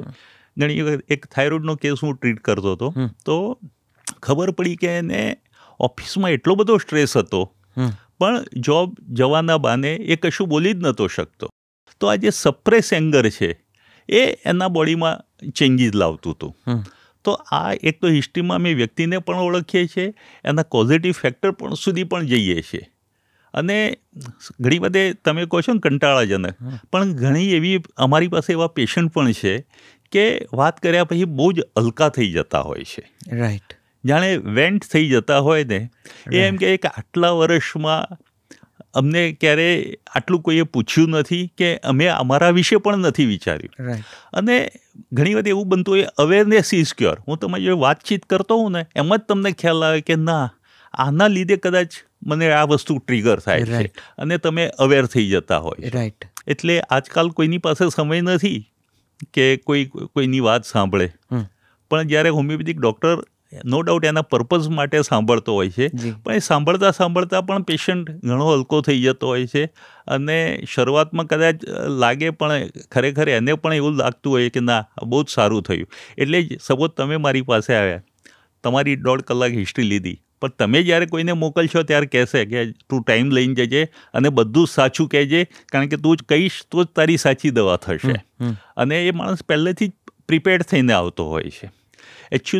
અમે એક વિડીયો પણ મેં મારા પ્રેક્ટિસ માટે બનાવ્યો છે કે નવું પેશન્ટ આવે એને એક ગૂગલ ફોર્મ મોકલી દઉં કે તને શું તકલીફ છે, આ તે જે બેઝિક ક્વેશ્ચન એ ભરી દે, અને એક વિડીયો મોકલું કે હોમિયોપેથિક સારવાર પદ્ધતિ શું છે, અને એમાં આ બધું લખેલું જ છે કે તમે તમારા રિપોર્ટ્સ લઈને આવજો અમારી જોડે, અથવા તો ટાઈમ લઈને આવજો. ઇવન અમે એટલે સુધી કહીએ કે સપોઝ તમે ને તમારા વાઈફ અમને કન્સલ્ટ કરવા આવ્યો ને તો પણ અમે બંનેને સાથે નથી બેસાડતા, કારણ કે ઘણી વાર ઓપન જ ના થાય માણસ. બરાબર છે. અને જો કોઈ જીદ કરીને બેઠું હોય અને એ જાય ને ત્યારે એને વાઈફ કે સાહેબ એમને બહાર જ બેસવા દેજો, મારે તમારી જોડે બહુ વાતો કરવી છે. એટલે ઘણું બધું કોઈને કહેવું હોય છે, કહી નથી શકતા, પણ કીધા પછી ઘણું જ હલકું થતું હોય છે. એમાં જ એમનો ક્યોર મળી જતો હોય છે અને અમને અમારી દવા મળી જતી હોય છે. સ્વપ્નો અને સ્વભાવનું પણ એટલું જ મહત્વ છે આ હિસ્ટ્રીમાં? હા, સ્વપ્નોનું એટલું જ મહત્વ છે, કારણ કે ઘણી વખતે કોક વાર આવેલા સપના એટલા સિમ્બોલિક નથી હોતા. ઠીક છે, આવી જાય, પણ અમુક સપના જે તમને વારે ઘડી આવતા હોય છે, કારણ કે આ સ્વપ્ન પણ એ દવા આપ્યા પછી, એટલે જ્યારે અમે પ્રૂવિંગ કરતા હોઈએ ત્યારે અમને મળ્યા હોય છે, અને એ સ્વપ્નને અન્ડરસ્ટેન્ડ કરતા હોઈએ છીએ, અને એમાંથી પણ એ દવા, આખું અમારું ચેપ્ટર છે ડ્રીમ્સ ઉપરનું, કે જુદા જુદા તમે ઉપરથી નીચે પડો છો તો આ દવાઓ, કોઈ ડર લાગે છે તો આ દવાઓ, ભૂતનો ડર લાગે છે તો આ દવાઓ, એ સ્વપ્નમાં પણ ડર લાગે તો, રિયલમાં પણ ડર લાગે તો આ દવાઓ. અને ઘણી વખત તો પેશન્ટ સાજું થાય ને ત્યારે એના એ સ્વપ્ન પણ બંધ થતા હોય છે, અથવા સ્વપ્નાઓ પણ પોઝિટિવ થતા હોય છે. એટલે બધા જ ઉપર સ્વભાવમાં પણ ચેન્જ થતો હોય છે. જે સાયકોલોજીકલ ડિસઓર્ડર્સ છે, જે આજકાલ જે ડિપ્રેશન કે એન્ઝાયટી કે મૂડ સ્વિંગ્સ કે ટેમ્પરામેન્ટ ઇશ્યુઝ જેને હોય છે, કે અગ્રેશન્સ કેટલાકમાં જોવા મળતું હોય છે, મૂળે માનસિક જે પણ કંઈ નાની મોટી તકલીફો, સમસ્યાઓ કે અવઢવ જે છે એના ક્યોર હોમિયોપેથીમાં થોડા વધારે છે, હોમિયોપેથિક ટ્રીટમેન્ટથી માનસિક રોગો મટી શકે છે? ચોક્કસ, બહુ જ સરસ રિઝલ્ટ મળ્યા છે. અને કારણ કે તમને ખબર નથી કે તમે એની માનસિક ટ્રીટમેન્ટ માટે આવ્યા છો. મારી પાસે એક કડીથી એક પેશન્ટ આવતો, યંગ, લગભગ 12th કે એમાં ભણતો છોકરો હતો. એને એકચ્યુઅલ પિમ્પલ્સ હતા, પણ પિમ્પલ્સના લીધે એને સ્કૂલ જવાનું જ બંધ કરી દીધું કે મારા પિમ્પલ્સ જોશે તો લોકો શું વિચારશે, અને એ જે શાય ફીલ કરતો હતો, લોકો મારા વિશે શું વિચારશે, અને એના લીધે જે પબ્લિકમાં એપિરિયન્સ થવાનો ડર હતો. પિમ્પલ્સ તો ઘણા બધા લોકોનું હોય, પણ દરેક કંઈ માણસ બહાર જવાનું બંધ કરી દે એવું ના થાય, પણ આને બંધ કરી દીધેલું. બિકોઝ કે જે એના મનમાં જે આ ઘર કરી ગયેલી વાત હતી કે લોકો મને જોશે, લોકો મારી મજાક ઉડાડશે, અને એને પિમ્પલ્સની દવા તો આપી, પણ આ વસ્તુ અમને ખબર પડી તો મેં એને સિલિશિયા નામની એક દવા આપી. તો એના પિમ્પલ્સ તો ઠીક થયા, પણ એનો કોન્ફિડન્સ પણ વધી ગયો. પછી જે તમે એના કોન્ફિડન્સમાં ચેન્જ જુઓ છો એ જબરજસ્ત ચેન્જ જોવા મળ્યો. એવી જ રીતે કોરોના પછી એન્ઝાયટીના બહુ જ કેસીસ આવ્યા છે. ઘણા બધા કેસીસ કોરોના પછી અમારી પાસે આવે છે, કારણ કે લોકોએ પોતાના નિયર એન્ડ ડિયરને ગુમાવ્યા છે, અને જે કોરોનાનો ડર હતો એ લોકોના મનમાં બહુ જ સુધી રહ્યો. એના લીધે ઊંઘ ના થવી. એવી રીતે અર્થક્વેક આવ્યો. અર્થક્વેક આવ્યા પછી અર્થક્વેક તો આપણા ત્યાં એટલો અનુભવાયો પણ નહોતો, પણ લોકોને એના મહિનાઓ સુધી સહેજ એવું ભ્રમ થતો કે ના કંઈક હલે છે, અર્થક્વેક આવ્યો. તો આ બધી જે દશાઓ છે એ બધામાં પણ એટલી જ અસર કરે છે, કોન્ફિડન્સ વધતો હોય છે. હું એક અહીં અંજન મંડળના એક ટીચર હતા, એમની વાત કરું તો શું થયું કે એટલા ડરપોક માણસ કે પ્રિન્સિપલ સામે જાય જ નહીં. એ પ્રિન્સિપલની કેબિન હોય ને, એમને જવાનું હોય અહીં આગળથી, પણ એ પાછળથી ફરીને જાય. એટલો એમનો સ્વભાવ ડરપોક. પછી એમને બીજા કોઈ પ્રોબ્લેમ માટે દવા લીધેલી, અને એમની આ પર્સનાલિટી ને એ બધું જોઈને મેં એક બેરાટા કાર્બ નામની અમારી દવા છે જે મિનરલ્સમાંથી બનતી હોય છે, એ એમને આપી. પછી એક વખત તો એમને પ્રિન્સિપલ સાથે ઝઘડો કરી નાખ્યો. કંઈ પ્રોબ્લેમ થયો, એમને રજા માગી નહોતા આપતા, તો એમને ઝઘડો કરી નાખ્યો. તો કહેવાનો મતલબ એ છે કે પર્સનાલિટી ચેન્જ થાય છે, પોઝિટિવિટી તરફ માણસ આગળ જતો હોય છે. સુસાઇડના કેસીસ હોય કે ડિપ્રેશનના કેસીસ હોય, એમાં તો બહુ જ સરસ રિઝલ્ટ છે, બહુ જ સરસ. ડિપ્રેશનમાં તમને શું લાગે છે, કેમ આજકાલ આ માનસિક, આ ખાસ કરીને આ વિષય એટલા માટે કારણ કે આજે જેને પણ જુઓ એ કોઈક ને કોઈક રીતે પોતાની માનસિકતા સાથે ઝઝૂમી રહ્યું હોય એવું લાગે છે. લોકો અંદર ને અંદર ખૂબ મૂંઝાય છે, ખૂબ બધા પ્રશ્નોથી પીડાતા રહેતા હોય છે. કોઈને કોઈ કહેવાવાળું હોતું નથી, કોઈ સાંભળવાવાળું પણ મળતું નથી. સમાજમાં માનસને લઈને જેટલી પણ તકલીફો છે એ બધી વધતી હોય એવું વારંવાર છાપાઓ કયા કરે છે, ખબરોમાં આપણે સાંભળતા રહીએ છીએ. હોમિયોપેથી આને કઈ રીતે ટ્રીટ કરી શકે, આમાં શું સજેસ્ટ કરી શકે? કારણ તો બહુ જ એ છે કે જે રીતે સોશિયલ મીડિયાનો યુઝ છે, એમાં પણ જો તમે પોસ્ટ મૂકી, હું પણ મારી પોતાની પણ ચેનલ છે, વિડીયો મૂક્યો હોય ને જો લાઇક્સ ના મળે કે કોમેન્ટ્સ ના મળે તો કદાચ શરૂઆતમાં મને પણ દુઃખ થાય કે આટલી મહેનત કરીને હું કરું છું, કોઈને હું ગમતો નથી કે મારી ચેનલ નથી ગમતી. આ રીતેથી માંડીને ઘણી વખતે હોર્મોનલ ચેન્જીસ, ખાસ કરીને ફિમેલમાં મેનોપોઝ વખતે પણ મૂડ સ્વિંગ થતા હોય છે, પીરિયડ્સ આવતા પહેલાં કે પછી પણ મૂડ સ્વિંગ થતા હોય છે. એ સિવાય લાઈફમાં સપોઝ કોરોનામાં ઘણા બધા લોકોને ફાઇનાન્શિયલ લોસ થયું, તો ફાઇનાન્શિયલ લોસ પણ એને સ્ટ્રેસમાં, એટલે લોકોની અપેક્ષાઓ જેમ વધતી ગઈ છે, અને અપેક્ષાઓ જ્યારે પૂરી નથી થતી. અને બીજું કારણ કે આજકાલમાં દરેકના ત્યાંથી લોકો, છોકરાઓ ફોરેન જવાની જીદ કરે છે. મારું એક પેશન્ટ છે, એને લંગ્સ ફાઇબ્રોસિસ થયું આના પછી, કોરોના પછી. હવે લંગ્સ ફાઇબ્રોસિસની એલોપેથિકમાં કોઈ દવા નથી, એને ઓક્સિજન લેવો પડતો હતો. એ મારી પાસે આવ્યા હોમિયોપેથી માટે, અને હોમિયોપેથી એનામાં એટલા સરસ પરિણામ આપ્યા કે 24 કલાક જે ઓક્સિજન લેતો હતો એ અઠવાડિયે 1-2 વાર એ પેશન્ટ દવા લે છે, ઓક્સિજન લે છે દવાની સાથે. એલોપેથિક દવાઓ ચાલુ જ છે, પણ હોમિયોપેથિક દવા એને સાથે શરૂ કરી તો જે એનો ઓક્સિજનનો ઇન્ટેક હતો એ ઘણો બધો ઓછો થઈ ગયો. હવે આમનો એક ઓનલી સન છે. હવે મને ખબર છે કે લંગ ફાઇબ્રોસિસ ક્યોરેબલ કેસ નથી, પણ એ બસ જીદ લઈને બેઠો છે કે મારે ફોરેન જવું છે અને એને ભણવા અમેરિકા જવું છે. હવે હું એમને એમ નથી કહી શકવાનો કે ભાઈ તારી મધરની લાઈફ બહુ ટૂંકી છે. સમજાવવા ડાયરેક્ટ ઇનડાયરેક્ટલી એને સમજાવવા પ્રયત્ન કર્યો. એના પેરેન્ટ્સ પણ એવું જ ઈચ્છે છે કે ના જાય તો સારું, પણ એ જવા તૈયાર છે. હવે શું થાય, આ બધી જ વસ્તુ માણસને સ્ટ્રેસ આપે છે. કારણ કે એક તો સારવાર પાછળ બહુ મોટો ખર્ચો થઈ ગયો, એને બહાર ભણાવવા મોકલવા માટે મોટો ખર્ચો કરવો પડશે, ઘર લોન ઉપર લેવું પડશે, મૂકવું પડશે, એની સામે લોન લેવી પડશે. તો આ બધી વસ્તુ કોણ સમજશે? જેને સહન કરવાનું છે એના ઉપર ક્યાંક ને ક્યાંક સ્ટ્રેસ આવતો જ હોય છે. અને આ બધી વસ્તુઓ જ આજે જે સંયુક્ત કુટુંબો નથી રહ્યા, એટલે જેમ તમે કીધું કે કોની સાથે શેર કરવું, એવા મિત્રો નથી રહ્યા. મિત્રો પણ આજે જે બિઝનેસના કે એ લોકો જ મિત્રો છે, તમારા જૂના મિત્રો પણ નથી. તો તમે કોની સાથે શેર કરશો? તમારું કોઈ સાંભળવાવાળું નથી. તો આ બધી વસ્તુઓ તમને અંદરને અંદર ક્યાંક ને ક્યાંક સ્ટ્રેસ આપતી હોય છે અને ક્યાંક ને ક્યાંક તકલીફ પેદા કરતી હોય છે. એ કોઈને કોઈ રોગરૂપે બહાર આવતી હોય છે.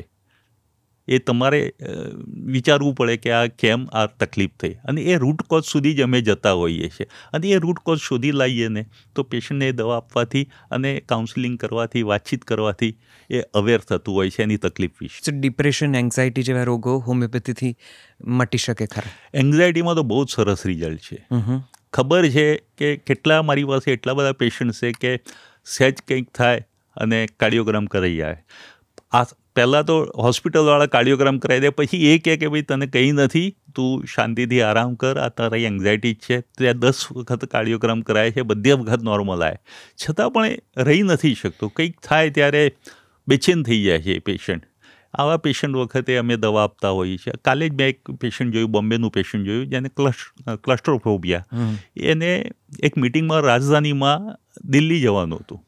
3 કલાક પહેલાં એને ટિકિટ કેન્સલ કરી દીધી કે હું બોમ્બેથી બેસીશ તો કંઈક સીધું બરોડા કે એવું પહેલું સ્ટોપ આવે છે રાજધાનીમાં, ત્યાં સુધી દરવાજા નહીં ખુલે તો શું થશે? લિફ્ટના ડર લોકોને વધતા જાય છે. મારું એક પેશન્ટ વાપીનું હતું, એને ફિયરના લીધે ફ્લાઇટમાં બેસી જ ના શકે પૈસા હોવા છતાં. હું તમને એમ કહીશ, અમદાવાદના જ એક બહુ જ મલ્ટી બિઝનેસમાં છે, શેરમાં પણ છે, કોમોડિટીઝમાં છે, એવી એક વ્યક્તિ આટલા પૈસા હોવા છતાં એ ફ્લાઇટમાં બેસે જ નહીં, લિફ્ટમાં ના બેસે, ફ્લાઇટમાં ના બેસે. તો એના લીધે શું થયું કે એનું ફેમિલી આખું, એમને પૈસા હોવા છતાંય કોઈ ફોરેન ટ્રીપ ના કરી શકે, બહુ જ તકલીફ હતી. એ બધા પેશન્ટને હોમિયોપેથિક દવા આપવાથી ફાયદો થયો અને આજે એ લોકો સરસ રીતે ફ્લાય કરે છે. મારું આ વાપીવાળું પેશન્ટ કહું છું, એ ફરી દુબઈ જઈ આવ્યું, અને આજે બિઝનેસમેન કહું છું, એ સરસ, એનું ફેમિલી અમારો આભાર માને કે ના, તમે અમારા માટે બહુ સારું કામ કર્યું. તો હોમિયોપેથિક આ બધી વસ્તુઓમાં જ બહુ જ સરસ કામ કરતો. એટલે એન્ઝાયટી છે, ડિપ્રેશન છે, ડિપ્રેશનમાં પણ બહુ સુસાઇડ સુધી ગયેલા વ્યક્તિઓ પણ હોમિયોપેથિક દવાથી, જે દવાઓ છે ઓરમ મેટાલિકમ કરીને કે નેટ્રમૂર, જે બધી દવાઓ છે એ ખરેખર અદ્ભુત છે. અને મેનોપોઝમાં પણ બહુ જ સરસ એની ઇફેક્ટ્સ થતી હોય છે. જી કેતનભાઈ, તમે હમણાં લંગ ફાઇબ્રોસિસની વાત કરી, અને એવા ઘણા એવા વિકારો છે જે કદાચ જેની એલોપેથીમાં કોઈ મેડિસિન્સ નથી, અથવા તો બહુ લાંબા ગાળાની મેડિસિન નથી, થોડો સમય માટે સિમ્પ્ટોમેટિક રિલીફ કદાચ આપી દેતી હશે, પણ એનો કોઈ પરમેનન્ટ ઇલાજ નથી. એવા કયા કયા રોગો છે કે જે, ધારો કે તમને ન કરીને તમને કે તમારા પરિવારજનમાંથી કોઈને થયું હોય તો તમારે હોમિયોપેથી પાસે પહેલાં જવું જોઈએ, હોમિયોપેથી એને ક્યોર કરી શકે, અથવા તો તમારી લાઈફની જે જર્ની છે એ થોડી વધારે લંબાવી શકે અને સ્વસ્થ રીતે એને થોડી વધારે લાંબી કરી શકે. એવા કયા રોગો છે જેમાં હોમિયોપેથી એ શ્યોર ઇલાજ છે? મેં પહેલાં કીધું એમ, હોમિયોપેથી કે કોઈ રોગને નથી જોતું, એ વ્યક્તિનો અભ્યાસ કરીને દવા આપતી હોય છે. ભાઈ રોગ કોઈ પણ હોય, જો વ્યક્તિનો અભ્યાસ બરાબર થઈ ગયો અને જો સચોટ દવા આપી તો એ આપણે કહીએ ને રામબાણ એનો ઈલાજ થતો હોય છે. પરંતુ શરદીથી લઈને કેન્સર સુધીના બધા જ રોગોની હોમિયોપેથિકમાં દવા છે. પણ હું એમ નથી કહેતો કે બધા જ રોગો હોમિયોપેથિકથી મટી જાય છે. સાચી દવા મળી તો મટી જાય છે. બીજી વસ્તુ કે રહી ઇન્ટિગ્રેટેડ એપ્રોચ. આજે મારી દવાથી એક પેશન્ટને કેન્સર મટી ગયો, એનો મતલબ એ નથી કે હું બધા જ કેન્સરના પેશન્ટ ટ્રીટ કરું છું. હું આગળ હાઇલાઇટ તો એ જ કરીશ કે મેં આ કેન્સરનો કેસ મટાડ્યો, પણ એની સામે બીજા 10 નથી મટ્યા, એનું શું? તો કોઈ પણ સાયન્સ એ પૂર્ણ સાયન્સ નથી. દરેકના ડિસએડવાન્ટેજ કે લિમિટેશન, ડિસએડવાન્ટેજ કરતાં પણ તમે કહી શકો કે લિમિટેશન છે. એમ હોમિયોપેથિકની પણ લિમિટેશન છે. તો જ્યારે આવી તકલીફો હોય ત્યારે એક નવો કન્સેપ્ટ ખરેખર અમે અત્યારે અપનાવી રહ્યા છીએ અને ઇવન કરવો જોઈએ, એ ઇન્ટિગ્રેટેડ એપ્રોચ છે કે દરેક પેથીના ડૉક્ટર સાથે મળીને કામ કરે. સપોઝ કેન્સરનું પેશન્ટ છે, હવે ઓપરેશનની જરૂર છે, પહેલાં જે એનો ટ્યુમર છે એ તો બહાર કાઢવું જ પડશે, એ વખતે હોમિયોપેથિક કંઈ કામમાં નથી આવવાની. અથવા તો બહુ ફાસ્ટ સ્પ્રેડિંગ કેન્સર હશે તો કેમો પણ આપવી પડશે, રેડિયેશન પણ આપવું પડશે. તો એ વખતે એલોપેથિકનો રોલ છે, હોમિયોપેથિકનો નથી. તો હોમિયોપેથિકનો રોલ ક્યાં છે? તો જે કેમોની સાઈડ ઇફેક્ટ થાય છે. હમણાં જ એક મારા પેશન્ટને વોકલ કોર્ડ ટ્યુમર હતું, કેન્સર હતું, તો એને રેડિયેશન લીધા. એટલે એની સલાઇવેશન બનવાનું બંધ થઈ ગયું, એને વીકનેસ રહી, ખાઈ ના શકે, એટલે ઘણા બધા પ્રોબ્લેમ શરૂ થઈ ગયા. તો એવા ટાઈમે અમે એમ કહીએ કે તમે એલોપેથિક ચાલુ રાખો, જે પણ છે, પણ એ સમયે તમને હોમિયોપેથી વર્ક કરશે. તો આવા ટાઈમે એક ઇન્ટિગ્રેટેડ એપ્રોચ અમુક કેસીસમાં અપાય તો ચોક્કસ બધા સાથે મળીને કામ કરે તો એ પેશન્ટને બેનિફિટ્સ થઈ શકતો હોય છે. પણ તમે કીધું શોર્ટ, તો અમારી પાસે જે પણ પેશન્ટ આવે ને એમ કહીએ કે ફાઇલો લઈને આવતું હોય છે. ખાસ કરીને એવી બીમારી કે જે ટેમ્પરરી રિલીફ થાય છે, મટતી નથી. એમાં તમે કહી શકો તો હું નાનપણથી શરૂઆતથી જ વાત કરું તો બાળપણમાં દાંત આવવામાં હોમિયોપેથિક બહુ જ અસરકારક છે. શરદી, ઉધરસ, કફ, અસ્થમા, કેટલાય પેશન્ટના મેં પંપ ઇન્હેલર છોડાવી દીધા છે હોમિયોપેથિક દવાથી, કે જે વારે ઘડીએ લેવા પડતા હતા. વેક્સિનની સાઈડ ઇફેક્ટ્સ, ઓટિઝમના કેસની હું તમને વાત કરું તો એક યુએસનું પેશન્ટ મેં એને જોયું નથી. એ 15 વર્ષનો બાળક, ઓટિઝમ એટલે કોઈ પણ અવાજ સહન ના કરી શકે, કોઈ અજાણ્યા માણસને જોઈ ના શકે. તમે વિચાર કરો કે ત્યાં તો કોઈ બીજો સપોર્ટ નથી મળતો. તો મધર ડે ટાઈમમાં જોબ કરે, એ વખતે એના પપ્પા એને સાચવે, અને ફાધર રાત્રે જોબ કરે અને એ મધર એની સાચવે. હવે આ પેશન્ટે મને ઓનલાઈન કન્સલ્ટ કર્યું. એ લગભગ 2 કે 3 વર્ષથી મારી ટ્રીટમેન્ટમાં છે. તો એ પેશન્ટના પેરેન્ટ એને બાળકને લઈને પહેલી વખતે એ યુએસની બહાર ફ્લાઇટમાં એને 8 કલાકની ફ્લાઇટ જર્ની કરીને પહેલી વખત બહાર લઈ ગયા.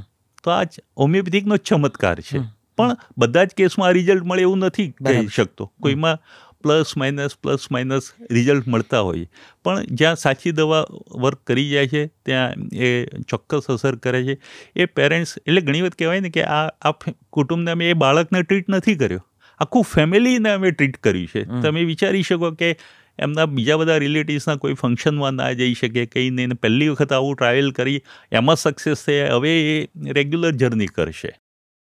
તો આવા કેટલા ફેમિલીના બ્લેસિંગ્સ અમને મળે છે કે જે એમને સારું થયું છે.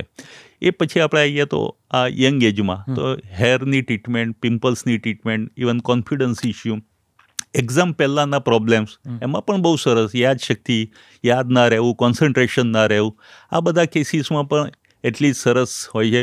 ફિમેલમાં મેન્સિસના પ્રોબ્લેમ, જે પીસીઓડી અત્યારે બહુ જ કોમન છે, વ્હાઇટ ડિસ્ચાર્જ, પીસીઓડી, કે એ બધા જે ફિમેલ્સના પ્રોબ્લેમ્સ છે એમાં પણ એટલી સરસ ઇફેક્ટ કરતું હોય છે. યંગ એજમાં આપણે આવીએ કે માણસ 20-25 વર્ષનું થાય તો એને અત્યારે ગેસ્ટ્રિક પ્રોબ્લેમ સૌથી વધારે કોમન છે. એસિડિટી કહો કે ગેસ્ટ્રિક અલ્સર્સ કે ઇવન ફ્રીક્વન્ટ સ્ટૂલ જવું પડે, આ તે બધા ઘણા બધા પ્રોબ્લેમ્સ છે. ફિમેલમાં પણ મેન્સિસના પ્રોબ્લેમમાં એટલી જ અસર કરે છે. ઓલ્ડ એજમાં તમે આવો તો પ્રોસ્ટેટના પ્રોબ્લેમ્સ છે, એમાં પણ એટલી સરસ અસર કરતો હોય. ઊંઘ ના આવી, જે એ વખતના ઓલ્ડ એજના જે પ્રોબ્લેમ છે, અલ્ઝાઇમર્સ વગેરે, કે જ્યાં વીકનેસ ઓફ મેમરી ડેવલપ થતી હોય છે, એ બધા કેસીસમાં પણ. એટલે કહેવાય તો દવા તો દરેક રોગની છે, બરાબર છે, પણ સાચો અને સારી રીતે એનો ઉપચાર થવો જોઈએ, એ બહુ અગત્યનું છે. 2-3 વસ્તુ બીજી થતી હોય છે ઓલ્ટરનેટિવ મેડિસિન્સમાં કે પેથીસમાં, કે લોકો સૌથી પહેલાં તો એલોપેથી મેડિસિનનો જ આગ્રહ રાખતા હોય છે, અને સૌથી પહેલાં કોઈ જનરલ પ્રેક્ટિશનરને ત્યાં કે પછી કોઈ ફિઝિશિયનને ત્યાં પહોંચે, પછીથી ન કરે ને રોગ લાંબો હોય તો સર્જરીને જુદા જુદા એના ડૉક્ટર સાથેના કન્સલ્ટેશન કે સર્જરી વગેરે થતું હોય છે. એ પછી એમને એવું થાય કે આનાથી તો કાંઈ બહુ મેળ નથી પડતો, એટલે કાં તો આયુર્વેદ તરફ જાય અથવા તો કોઈક હોમિયોપેથી તરફ આવે, અને ત્યારે કિસ્સો ખરેખર ઘણો બધો કોમ્પ્લિકેટ થઈ ગયો હોય, ખાસ્સી બધી રોગોની જેની ઇટિયોલોજી કહેવાય એટલી બધી મોટી ને પહોળી થઈ ગઈ હોય કે આપણા પ્રેક્ટિશનરના હાથમાં પણ આવતા વાર લાગે, અને પછી મેડિસિન્સ લેતા લેતા જ્યારે સમય જાય ત્યારે એમને એમ થાય કે આ મેડિસિન તો યાર બહુ બધી લઈએ, બહુ લાંબો સમય લઈએ ત્યારે અસર કરે છે. હોમિયોપેથી ડૉક્ટર્સને ક્યારે કન્સલ્ટ કરી શકાય? તાત્કાલિક કોઈપણ દવામાં જ્યારે માથું દુખતું હોય કે એવા કોઈ દુખાવા હોય ખાસ કરીને, ત્યારે શું એવી હોમિયોપેથી મેડિસિન્સ છે કે જે તાત્કાલિક પીડાનું શમન કરે, એ દુખાવો ઓછો કરે? આ એક. અને બહુ લાંબા ગાળાની મેડિસિન્સ હોય છે, એટલે કે બહુ લાંબા સમય સુધી લેવી પડે એવું હંમેશા નિશ્ચિત હોય છે કે ટૂંકા ગાળાની મેડિસિનમાં પણ અસરો થતી હોય છે, કે અઠવાડિયું કે 2-4 દિવસ લીધું ને પણ રોગ ઓછો થઈ ગયો, જે રીતે એલોપેથી મેડિસિન્સ કરતી હોય છે, એવું હોમિયોપેથીમાં શક્ય છે ખરું? હોમિયોપેથિકમાં શક્ય છે. એવું જરૂરી નથી કે દરેક ઈલાજ લાંબો જ ચાલતો હોય છે. શરૂઆતમાં અમારી પાસે જ્યારે પેશન્ટ આવે છે ત્યારે એને ક્રોનિક પ્રોબ્લેમ હોય છે કે તમને રિકરન્ટ કોલ્ડ રહ્યું છે, પોલન એલર્જી રહી છે, ડસ્ટ એલર્જી રહી છે, અસ્મા રહ્યો છે, અને તમને સારું નથી થતું. તો તમે શરૂઆતમાં અમારી પાસે એની ટ્રીટમેન્ટ માટે આવો છો. હવે તમને અનુભવ થયું કે ના, આ દવાથી ફરક પડે છે. પછી તમારી એ ટ્રીટમેન્ટ વખતે કોઈ બીજો એક્યુટ પ્રોબ્લેમ પણ થશે તો તમે એલોપેથિકમાં નહીં જાઓ. તમને સપોઝ ડાયરિયા થયા અથવા સ્કિન એલર્જી થઈ તો પણ તમે હોમિયોપેથીમાં આવશો. અને તમને એકવાર અનુભવ થઈ ગયો કે ના, હોમિયોપેથિકથી પહેલો તો રોગ મટે જ છે, પણ જે એક્યુટ બીમારી છે, તાવ છે કે શરદી ઉધરસ છે કે ડાયરિયા, વોમિટિંગ, એ બધા પણ મટે છે. એટલે શું થશે, તમારા ફેમિલી મેમ્બર્સને ક્યારે જરૂર પડી ડાયરિયા, વોમિટિંગમાં, તો તમે કહેશો ના, તું આ લે, આનાથી મટશે. કારણ કે તમારો વિશ્વાસ બંધાઈ ગયો છે એ પેથી માટે. એટલે ચોક્કસ એ રીતે અસર કરતું હોય છે. એટલે ત્વરિત અસર કરનારી દવાઓ છે ખરી? ચોક્કસ છે. ઘણી વખતે અમે એવું જોયું છે કે, પણ હા, કોઈ ફિક્સ દવા નથી કે તમને દુખાવો થયો અને કોમ્બીફ્લેમ લઈ લો. બધા માટે કોમ્બીફ્લેમ એક દવા નથી. એના સિમ્ટમ્સ પ્રમાણે દવા નક્કી થતી હોય છે. દાખલે કે તમને રાઈટ સાઈડ પેઇન છે કે left side pain, suppose kidney સ્ટોનનો પેશન્ટ આવ્યું તો રાઈટ સાઈડ છે કે લેફ્ટ સાઈડ છે, એ ઉપર પણ દવા બદલાઈ જતી હોય છે. શું કરવાથી તમને દર્દમાં આરામ થાય છે, એ મોડાલિટી ઉપર પણ દવા બદલાઈ જતી હોય છે. એટલે એવી કોઈ દવાઓ નથી કે તમે જાતે ઘરમાં રાખી શકો ને આ પ્રોબ્લેમ થાય ત્યારે લઈ શકો. પણ ચોક્કસ તમે ડૉક્ટરને કન્સલ્ટ કરીને કે એ રીતે તમે દવા લઈ લો તો એ ઇવન અમે જોયું છે કે હેડેક, દવા આપ્યાના 2 કલાકમાં પણ હેડેક સારો થઈ ગયો છે. અથવા તો વોમિટિંગ, તો સવારે વોમિટ થઈ હોય ને બપોર સુધીમાં એની વોમિટ ઠીક થઈ જતી હોય. એટલે આ પેલું એક પ્રકારની ગેરમાન્યતા છે કે હોમિયોપેથિક મેડિસિન્સ લાંબા ગાળે જ અસર કરે, એવું નથી. તમને કહું કે તમને કોઈ એક્ઝિમા છે, ખરજવું છે, એ 10 વર્ષથી છે, બરાબર, તમે બહુ જ મલમ લગાયા, ઘણું બધું કર્યું, મટતું નથી. જેવી ટ્યુબ લગાવવાનું બંધ કરો એટલે પાછું ખરજવું દેખાય ને ફરી તમે ખંજવાળવાનું શરૂ કરી દો. હવે તમે હોમિયોપેથિકમાં આવ્યા, તમે ઓઇન્ટમેન્ટ બંધ કરો છો, એ 10 વર્ષના ખરજવાને મટાડતા, પરમેનન્ટ મટાડતા 10 મહિના લાગે તો એ લાંબો સમય કહેવાય. તમે 10 મહિના લઈને પરમેનન્ટ તમારા રોગથી મુક્ત થાવ છો તો એનાથી વધારે શું જોઈએ? બરાબર છે. એમાં જ ચોક્કસ ટાઈમ લાગે. તમારી બીમારી જૂની છે, અમુક બીમારીઓ નથી ટ્રીટ થતી, તો એને અમે કંટ્રોલ કરતા હોઈએ. બધી જ બીમારી મટી જાય એવું નથી હોતું, પણ જ્યાં મટતું હોય છે, જેમાં ટાઈમ લાગતો હોય છે, અને મટે તો એમાં વાંધો શું છે 10 મહિના દવા લેવામાં? અને આડઅસર વગરની આ સિસ્ટમ છે. ઇવન કોસ્ટ ઇફેક્ટિવ પણ બહુ જ છે. કમ્પેરેટિવલી તમે સિમ્પલ એક શરદી ખાંસીનું પેશન્ટ જો એના ફિઝિશિયન જોડે જાય તો એ કદાચ દવાઓ, એની કન્સલ્ટેશન ફી ને લેબોરેટરી ટેસ્ટ ને આ બધું કરાવશે તો એ 1500-2000 રૂપિયા પહોંચી જાય. એ જ વસ્તુ હોમિયોપેથિકમાં 200-300 રૂપિયામાં મટી શકે. ચોક્કસ આ તમારા ઉપર છે કે તમારે આને લાંબો સમય ગણવો કે પરમેનન્ટ રિઝલ્ટ છે એને એપ્રિશિએટ કરવું જોઈએ. કેટલાક સર્જિકલ ડિસીઝ છે, ખાસ કરીને કેન્સર્સ કે ટ્યુમર જેને કહેવાય, કે જેમાં કેટલીક વખત સર્જરી મોટે ભાગે થતી જ હોય છે, બાયોપ્સીને, એના પછી નીચે પણ એની ટ્રીટમેન્ટ, કે એ પછી એના જે રેડિયેશન્સની જે સાઇડ ઇફેક્ટ્સ છે. મારે થોડાક આ મેજર ડિસીઝની વાત કરવી છે, ચાહે ટ્યુમર હોય, મેલિગ્નન્સી હોય કે હાર્ટ બ્લોકેજીસ હોય. આ પ્રકારના જે ડિસીઝીસ છે કે બ્રેઇન સ્ટ્રોક જેવા, જે કદાચ એને આપણે પછી લઈ શકીએ, પણ ખાસ કરીને કેન્સર અને હાર્ટના જે ડિસીઝીસ છે, એમાં શું હોમિયોપેથી અસર કરે? અને તરત ધારો કે કંઈક ડિટેક્ટ થાય કે કંઈક ડાયગ્નોસ થાય તો બધું મૂકીને હોમિયોપેથી મેડિસિન લઈ શકાય, એવું કરવું જોઈએ, હોમિયોપેથીને કન્સલ્ટ થાય, ઈલાજ શક્ય છે? આનો જવાબ હું કોન્ફિડન્ટલી એટલા માટે નહીં આપી શકું કે સપોઝ કોઈને કેન્સર થયું તો એ વ્યક્તિ ક્યારેય એક સિસ્ટમ ઉપર ક્યારેય નથી આધારિત રહેતી. અમારી પાસે એવા પેશન્ટ આવ્યા છે કે એક તો જ્યારે પણ નિદાન થાય એલોપેથિકમાં જ વધારે પડતું થઈ શકે, કારણ કે બાયોપ્સી કરવાની છે તો એને એલોપેથ ડૉક્ટર પાસે જ જવું પડશે, સર્જન પાસે જ જવું પડશે, એટલે નેચરલી કે એની ટ્રીટમેન્ટ ચાલુ છે. એ પેશન્ટ સાથે હોમિયોપેથિક પણ લેશે કે ભાઈ અમારે આ કેન્સર થયું છે, હવે અમારે તમારી પાસે પણ લઈ, સાથે આયુર્વેદિક પણ લેશે, સાથે બીજી બધી દવાઓ છે નેચરોપેથીની કે આ તે બધું જ કરશે. એટલે એ કહેવું બહુ અઘરું છે કે આવા પેશન્ટ મેં જોયા છે ત્યાં સુધી એક સિસ્ટમ ઉપર ક્યારેય નથી રહ્યા, એ લોકો બધી જ દવાઓ લેતા હોય છે. એટલે એકચ્યુઅલ હોમિયોપેથિકનો રોલ શું છે ઇમરજન્સીના આવા કેસમાં અથવા તો ખાલી કેન્સરના કેસમાં, એ કહેવું બહુ અઘરું છે. ચોક્કસથી.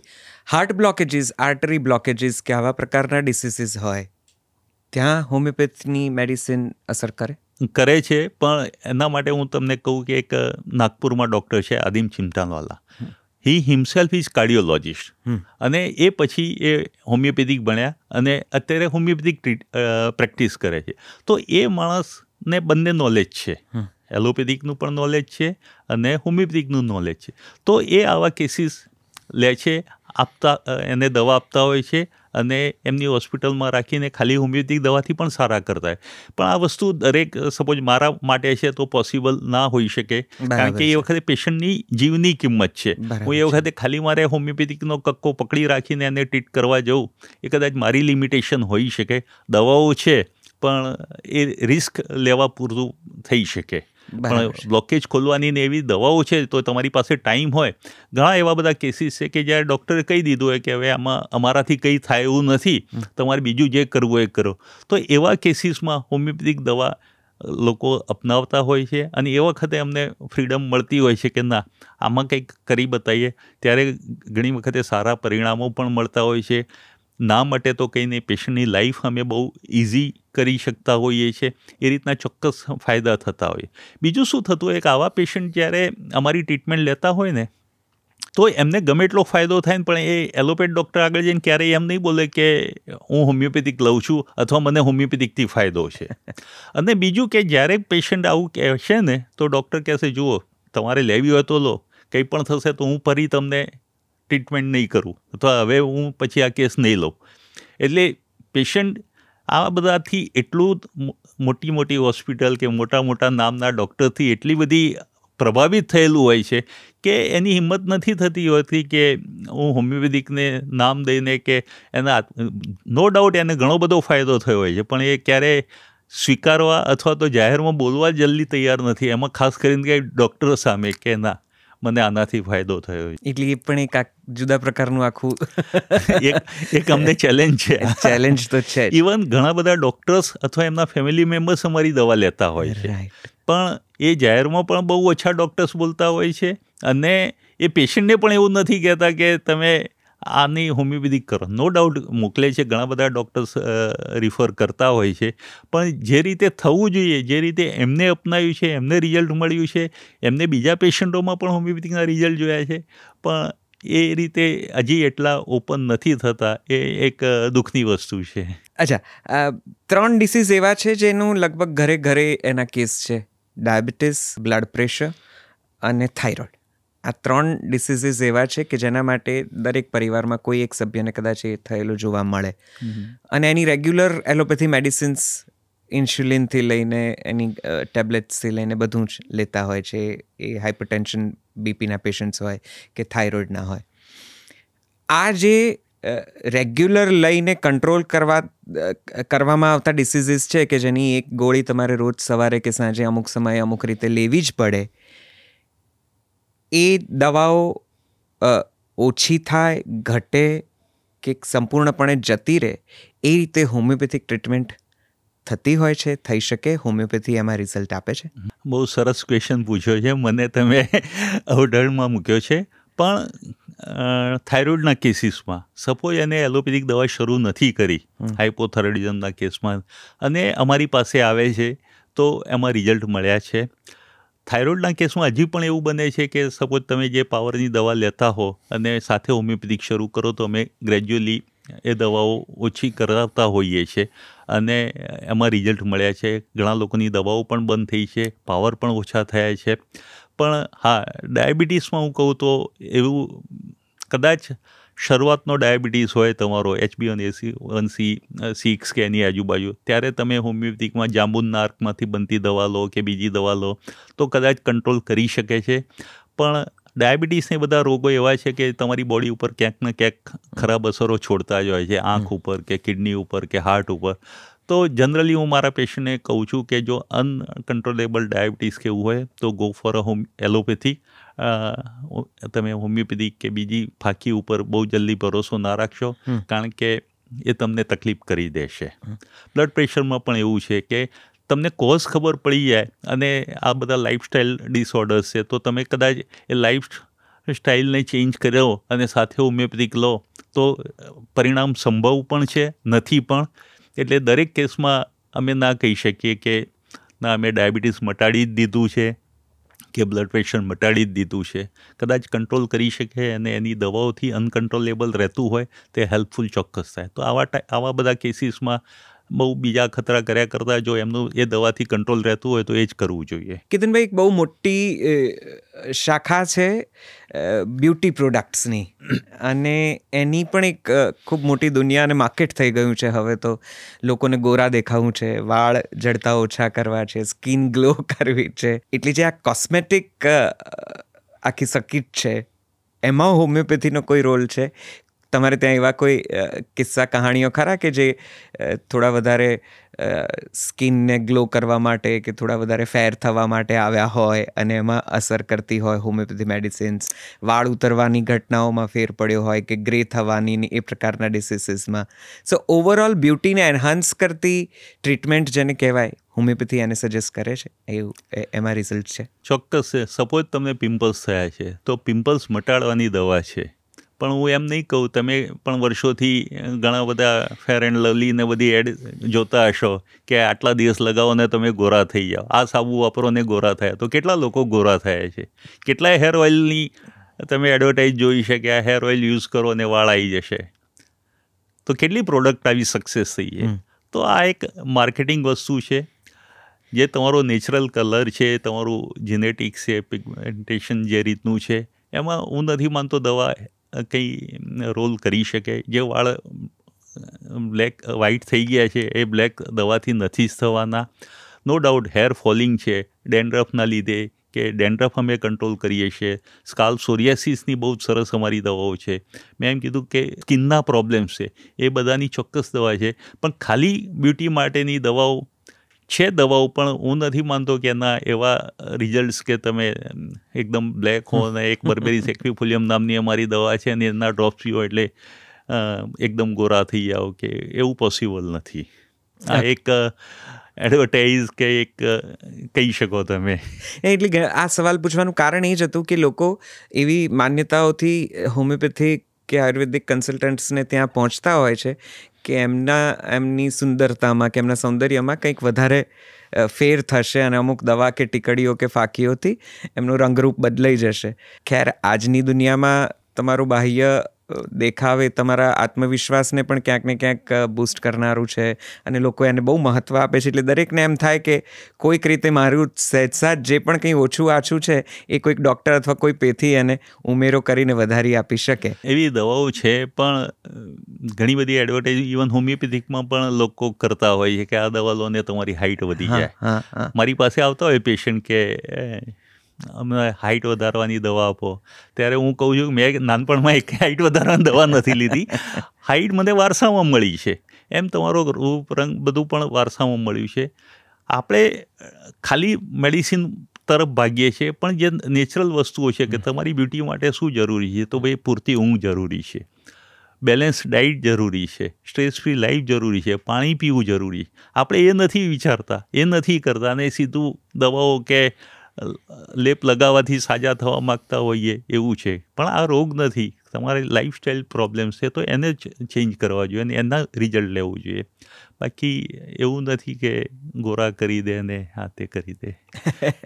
સ્કિન ડિસીઝમાં હોમિયોપેથીનો બહુ મોટો રોલ બહુ જ સરસ રોલ છે. કારણ કે અમે એવું માનીએ છીએ કે જ્યારે તમને કોઈ તકલીફ છે એમાં ઓઇન્ટમેન્ટ યુઝ કરો છો, એક્ઝિમા કે સોરિયાસિસ કે આ તે, તો એ સપ્રેસ થાય છે, એ મટતું નથી.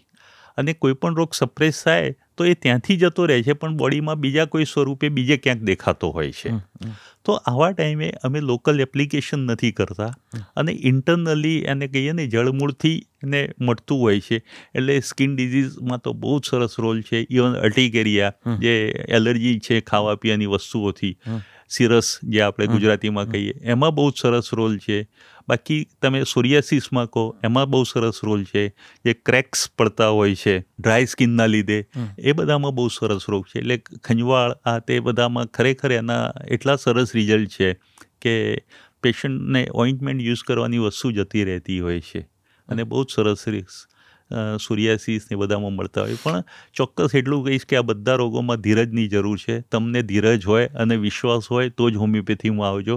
બાકી ખાલી ટ્રાય કરવા પૂરતા ના આવતા, કારણ કે એમાં તમારો સમય બરબાદ થશે, પૈસા બરબાદ થશે અને આફ્ટરઓલ પેથી નું નામ બગડશે કે મેં હોમિયોપેથિક કરી પણ મટ્યું નહીં. પણ તમે મહિનો પણ દવા નથી કરીને કઈ રીતે એક્સપેક્ટ કરી શકો કે આવા મોટા મોટા રોગ મટી શકે? બરાબર છે. ખાસ કરીને ત્યારે જ્યારે તમારા ખુદનો રોગનો ગાળો જેને કહેવાય કે જે સમય છે ખૂબ લાંબા સમયથી તમે પીડાતા હો તો કોઈ પણ પેથી અઠવાડિયા કે 10 દિવસમાં તો ના જ એને મટાડી શકે.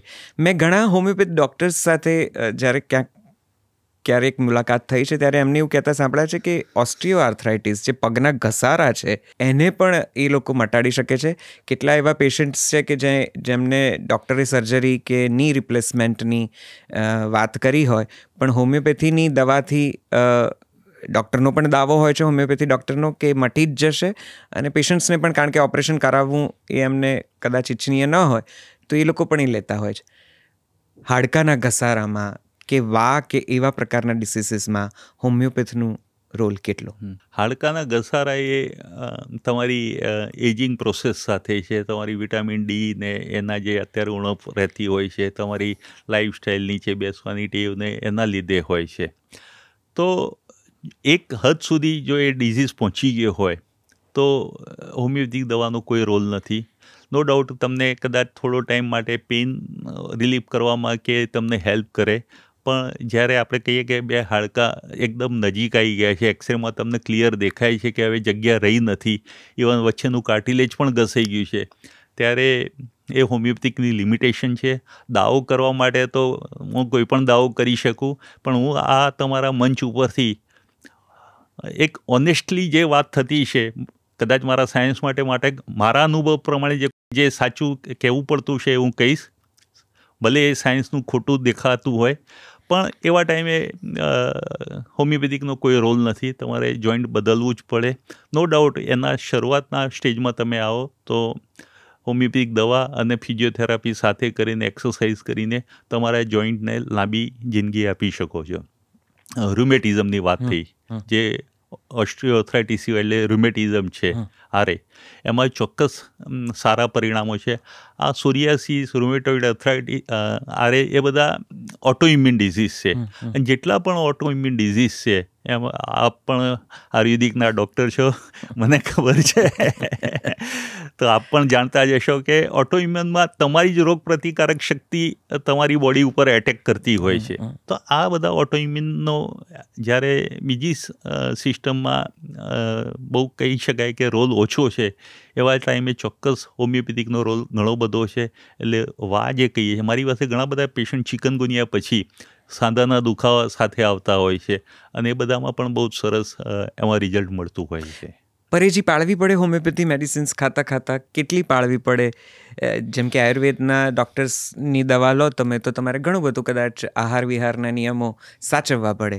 હોમિયોપેથીમાં એવા કોઈ નિયમો ખરા? કાંઈ ખાસ ખાવું, કાંઈ ન ખાવું, એવો કોઈ સિદ્ધાંત, કોઈ નીતિ નિયમ ખરા? પેથીની કોઈ પરેજ નથી, રોગની પરેજ છે. નેચરલી તમને ડાયાબિટીસ છે તો તમારે ગળ્યું નથી ખાવાનું, બ્લડ પ્રેશર છે તો મીઠું નથી ખાવાનું, તો એ રોગની પરેજ છે. હોમિયોપેથિકમાં લોકો એવું માનતા હોય કે સ્ટ્રોંગ સ્મેલિંગ વસ્તુ ના લઈ શકાય, પણ હવે એવું નથી રહ્યું કે ટોબેકો લેવાવાળા પણ અમારી દવા લે છે ને એમને ફાયદો થતો હોય છે. કોફી ના પીવાય કે ઓનિયન્સ ના ખવાય, એ બધી જૂની વાતો હતી, પણ અમારી પ્રેક્ટિસમાં જોયું છે કે લોકો આ સાથે પણ હોમિયોપેથિક દવા લે છે અને ડિઝાયરેબલ રિઝલ્ટ અમને મળતા હોય છે. એટલે આ દવાની ઇફેક્ટ ટંગ ઉપરથી થતી હોય છે. એલોપેથિક દવા પેટમાં જઈને અસર કરે, જ્યારે આની ઇફેક્ટ ટંગ ઉપરથી થતી હોય છે.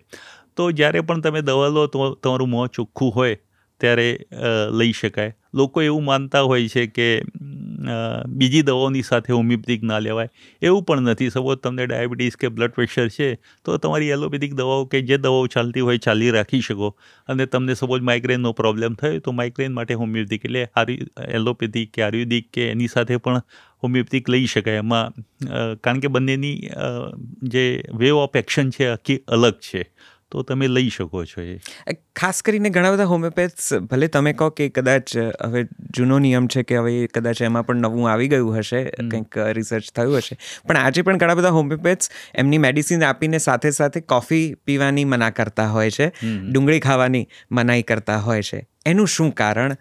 અને જો તમે એમ કહેતા હો કે આમ લઈ શકાય કે હવે એ તો જૂનો નિયમ થઈ ગયો, તો એ થોડું વધારે ખુલીને સમજાવો. સાચી દવા હોય ને તો ક્યાંય કોઈ એને પરિબળો નડતા નથી, એની અસર કરતું જ હોય છે, એ ચોક્કસ છે.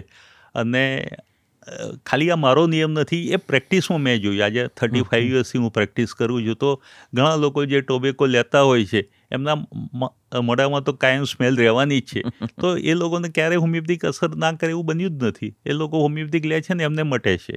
ઓનિયન્સ તો આજે લોકો રેગ્યુલરલી લેતા હોય છે, તો પણ એમને દવાની અસર થાય છે.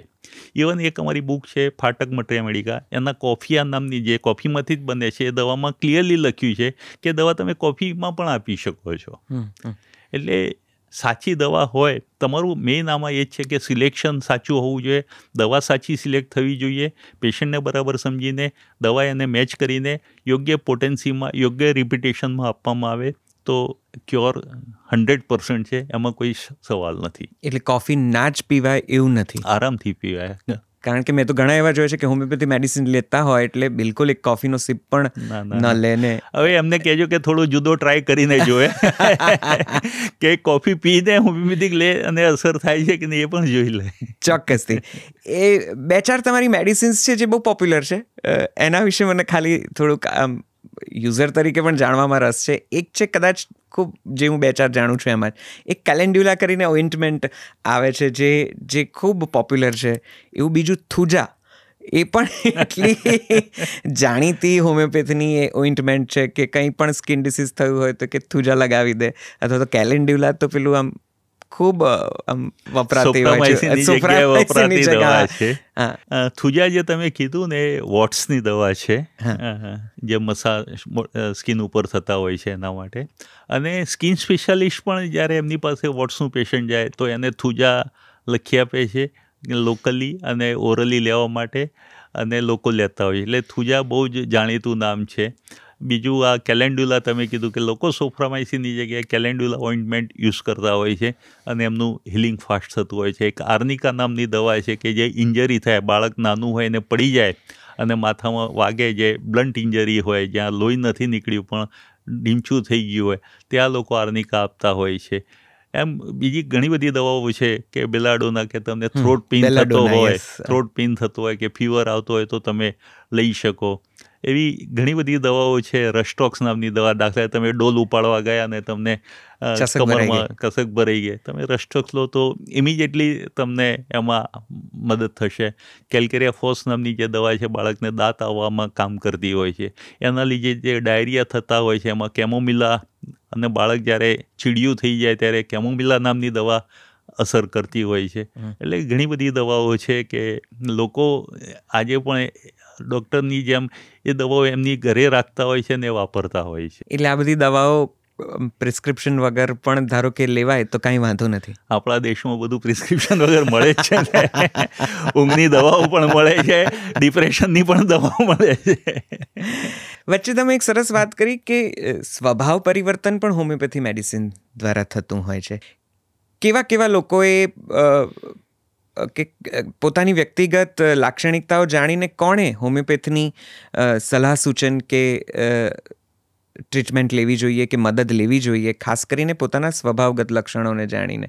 કયા કયા એવી લાક્ષણિકતાઓ છે, સ્વભાવની એવી મર્યાદાઓ છે કે જે હોમિયોપેથી ટ્રીટમેન્ટથી કે હોમિયોપેથીની મદદથી જીવનને વધારે સારી રીતે જીવવામાં મદદ કરે? વિશ્વાસ ઓછો હોય, આત્મવિશ્વાસ ઓછો હોય તો કદાચ આવે એવા પણ તમે ઉદાહરણ આપ્યા. મને એના વિશે જો થોડી વાત કરો તો ઘણી મદદ રહેશે. એવા ઘણા બધા રોગ છે કે રોગ ના કહી શકે કે માનસિક પ્રોબ્લેમ્સ, જેમ મેં કીધું કે મેનોપોઝ વખતે PMSમાં મૂડ સ્વિંગ બહુ જ થતા હોય છે, તો એ વખતે હોમિયોપેથિક દવાઓ બહુ જ અસર કરતી હોય છે. લોકો સુસાઇડ સુધી ઘણી બધે પહોંચી જતા હોય છે, અથવા તો હસબન્ડ, એના વાઈફ છે ને એના હસબન્ડને કહી દે કે જો હવે એના હસબન્ડને પણ ખબર પડી જાય, એટલે ઘરમાં બધાને કહી દે હવે મમ્મીને પીરિયડ્સ આવવાના એ કોઈ એને હેરાન ના કરતા.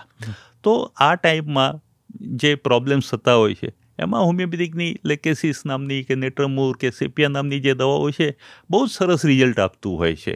કે આપણને એમ લાગે કે ના, પેશન્ટને પણ ફીલ થાય કે ના, એનું મેનોપોઝ કે એના PMSમાં આ દવાઓ બહુ જ અસર કરી રહી છે. એ રીતે ઘણા લોકોનો બહુ જ ઉતાવળિયો સ્વભાવ હોય, એન્ઝાયટી, કે કાલે સવારે જવાનું હોય, સપોઝ મારે અત્યારે તમારા ત્યાં આવવાનું હોય તો કાલ સાંજથી જ મને ટેન્શન થવા માંડે કે મારે જલસોના સ્ટુડિયો ઉપર જવાનું છે, હું એની પ્રિપેરેશન કરું, મને ઊંઘ ના આવે, એલાર્મ પહેલાં હું જાગી જાઉં. તો આ બધા કેસીસમાં એક આર્જેન્ટમ નાઇટ્રિકમ નામની દવા છે, મેં ઘણા બધા પેશન્ટને આપી છે, અને એમની એન્ઝાયટીમાં એટલા રિલેક્સ થઈ જાય ને કે ના પૂછો વાત. ઘણા લોકો OCD, અત્યારે બહુ જ કોમન વર્ડ છે, લોકો બોલતા હોય છે વારે ઘડીએ કે OCD છે. એ બધામાં પણ હોમિયોપેથિકના બહુ જ સરસ રિઝલ્ટ છે. હું તમને એક એક્ઝામ્પલ આપું કે એક ગર્લ હતી, એને PCOD માટે ટ્રીટમેન્ટ માટે આવી, પણ એના ફાધર આલ્કોહોલ લેતા હતા, એટલે એના લીધે એને નાનપણથી એના પેરેન્ટ્સ ઉપર ઝઘડા જોયા. એને ફાધર એટલા એના ઉપર ડોમિનેટ કરતા હતા ને એને વિચાર્યું કે ના, હવે મારે અહીં રહેવું જ નથી. એટલે એને શું કર્યું, જેવું એનું 12th પત્યું એ બીજે ભણવા જતી રહી કે જેથી ફાધરથી દૂર જાય. પણ આ જે ડોમિનેશન, એના લીધે, જે સ્ટ્રિક્ટ પેરેન્ટના લીધે જે એના નેચર ઉપર બધી અસર થઈ, અને એના PCOD એમાંથી જે ડેવલપ થયું, આ બધું અમે કન્સિડર કરીને એને દવા આપી. તો એના નેચરમાં પણ ચેન્જ આવ્યો, એના ફાધર સાથેની રિલેશનશિપ પણ ઘણી સારી થઈ ગઈ, એનો રોગ પણ મટી ગયો. તો આ રીતે તમે કહેશો એ રીતના ડર, ઘણા લોકોને જે અંધારાનો ડર હોય છે કે ભૂત પ્રેતનો ડર હોય છે, મેં જેમ કીધું બંધ જગ્યાનો ડર હોય છે. એક્ઝામ વખતે પણ અમારી દવાઓ જે લોકો લઈ જતા હોય છે, એક્ઝામ ફિયરમાં પણ બહુ જ સરસ અસર કરતી હોય છે કે તમારો કોન્ફિડન્સ એમાં ગેઇન થાય, ઇન્ટરવ્યૂ વખતે કોન્ફિડન્સ ગેઇન થાય. ઘણા લોકો MBA પેશન્ટ આવતા હોય કે MBA હોય, હવે એમને પ્રેઝન્ટેશન તો આપવાનું જ હોય છે, તો એ વખતે બહુ જ તકલીફ ઊભી થતી હોય. પણ એવી દવાઓ છે, જેલ્સિમિયમ નામની કે આર્જેન્ટમ નાઇટ્રિકમ નામની, કે તમે લો તો તમારું કોન્ફિડન્સ ટેમ્પરરી પણ એ વખતે વધી શકે ને તમારું પ્રેઝન્ટેશન બહુ સારું જાય. એંગર ઇશ્યુઝ બહુ મોટું એક યુવા વર્ગ એની સાથે બહુ ડીલ કરે છે. હવે એ સ્વભાવગત હોય, ટેમ્પરામેન્ટલ ઇશ્યુઝ હોય, અથવા તો કોઈ દવાઓની આડઅસર સ્વરૂપે હોય, ખાસ કરીને ડ્રગના એડિક્શનમાં કે એ પ્રકારની એડિક્ટિવ મેડિસિન્સની સાઇડ ઇફેક્ટ તરીકે પણ કદાચ એંગર ઇશ્યુઝ આવતા હોય. એંગર છે એને કંટ્રોલ કરવા માટે એ જો સ્વભાવની વ્યક્તિગત લાક્ષણિકતા હોય તો વાત જુદી છે, તો હોમિયોપેથી મેડિસિનનો સહારો લઈ શકાય. અને ડ્રગ એડિક્શન, આવા કોઈ કેસીસમાં જે સાઇડ ઇફેક્ટ્સ થતી હોય છે, એમાં હોમિયોપેથી મેડિસિન કોઈ અસર કરે છે? ચોક્કસ. જે ડ્રગ એડિક્ટની વાત થઈ, નોર્મલ ગુસ્સોની તો દવાઓ ઘણી બધી છે, નક્સોમિકા છે, લેકેસિસ છે, એ બધી એવી દવાઓ છે કે જે કંટ્રોલ કરવા માગતા હોય અને પોતાનું ધાર્યું ના થાય એટલે બોસ ફાઇલ છૂટી નાખે, સ્ટાફ ઉપર એની અસર થાય, એનો સપ્રેસ એંગર આવ્યો, એના લીધે એની ઉપર અસર થઈ, એનો ગુસ્સો. તમે સાંભળ્યું છે, મધર કહેતી હશે કે એને સાસુ સસરા જોડે પ્રોબ્લેમ થયો, એનો ગુસ્સો એના છોકરાઓ ઉપર નીકળે છે. બરાબર છે. અહીં સપ્રેસ થયો પણ એ ક્યાંક નીકળે છે. તો આ બધા એંગર કંટ્રોલમાં પણ હોમિયોપેથિક દવા વર્ક કરતી હોય છે. જેનો નેચર જ એટલો રૂડ હોય છે તો એની રૂડનેસ પણ ઓછી થતી હોય છે. ડોમિનેશન, રૂડનેસ, ડિક્ટેટોરિયલશીપ એ બધાની જે અમે લક્ષણો જોઈને દવા આપતા હોઈએ છીએ. અને પેશન્ટ પણ કહેતું હોય છે કે ના, મારો ગુસ્સો ઓછો થયો છે, હવે ઘરમાં શાંતિ છે.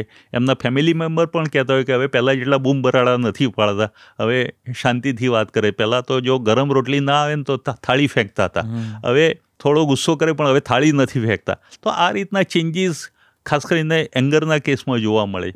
પણ આપણા સમાજમાં હજી ડ્રગ લઈને એની દવા લેવાવાળા હજી એવા ખુલ્લે આમ પેશન્ટ નથી આવતા કે ભાઈ મારે ડ્રગના લીધે મને ગુસ્સો આવે છે અથવા ડ્રગ છોડવી છે તો તમે દવા આપો. એના માટે એના ફેમિલી મેમ્બર આવતા હોય, એની વાઈફ આવશે કે મારા હસબન્ડ આલ્કોહોલ લે છે, એને છોડવાની તમારી પાસે દવા છે, એ દવા લેશે. પણ ડાયરેક્ટ પેશન્ટ હજી એવા તૈયારી સાથે નથી આવતા કે મારે ડ્રગ છોડવી છે કે એની જે આડઅસરો છે એમાંથી મારે બચવું છે. અને એની દવાઓ ચોક્કસ છે પણ એવા પેશન્ટના એટલા અનુભવ નથી મારી પાસે કે જે હું તમને બહુ મોટો ડેટા નથી મારી પાસે કે કહી શકું. સમજી શકું છું.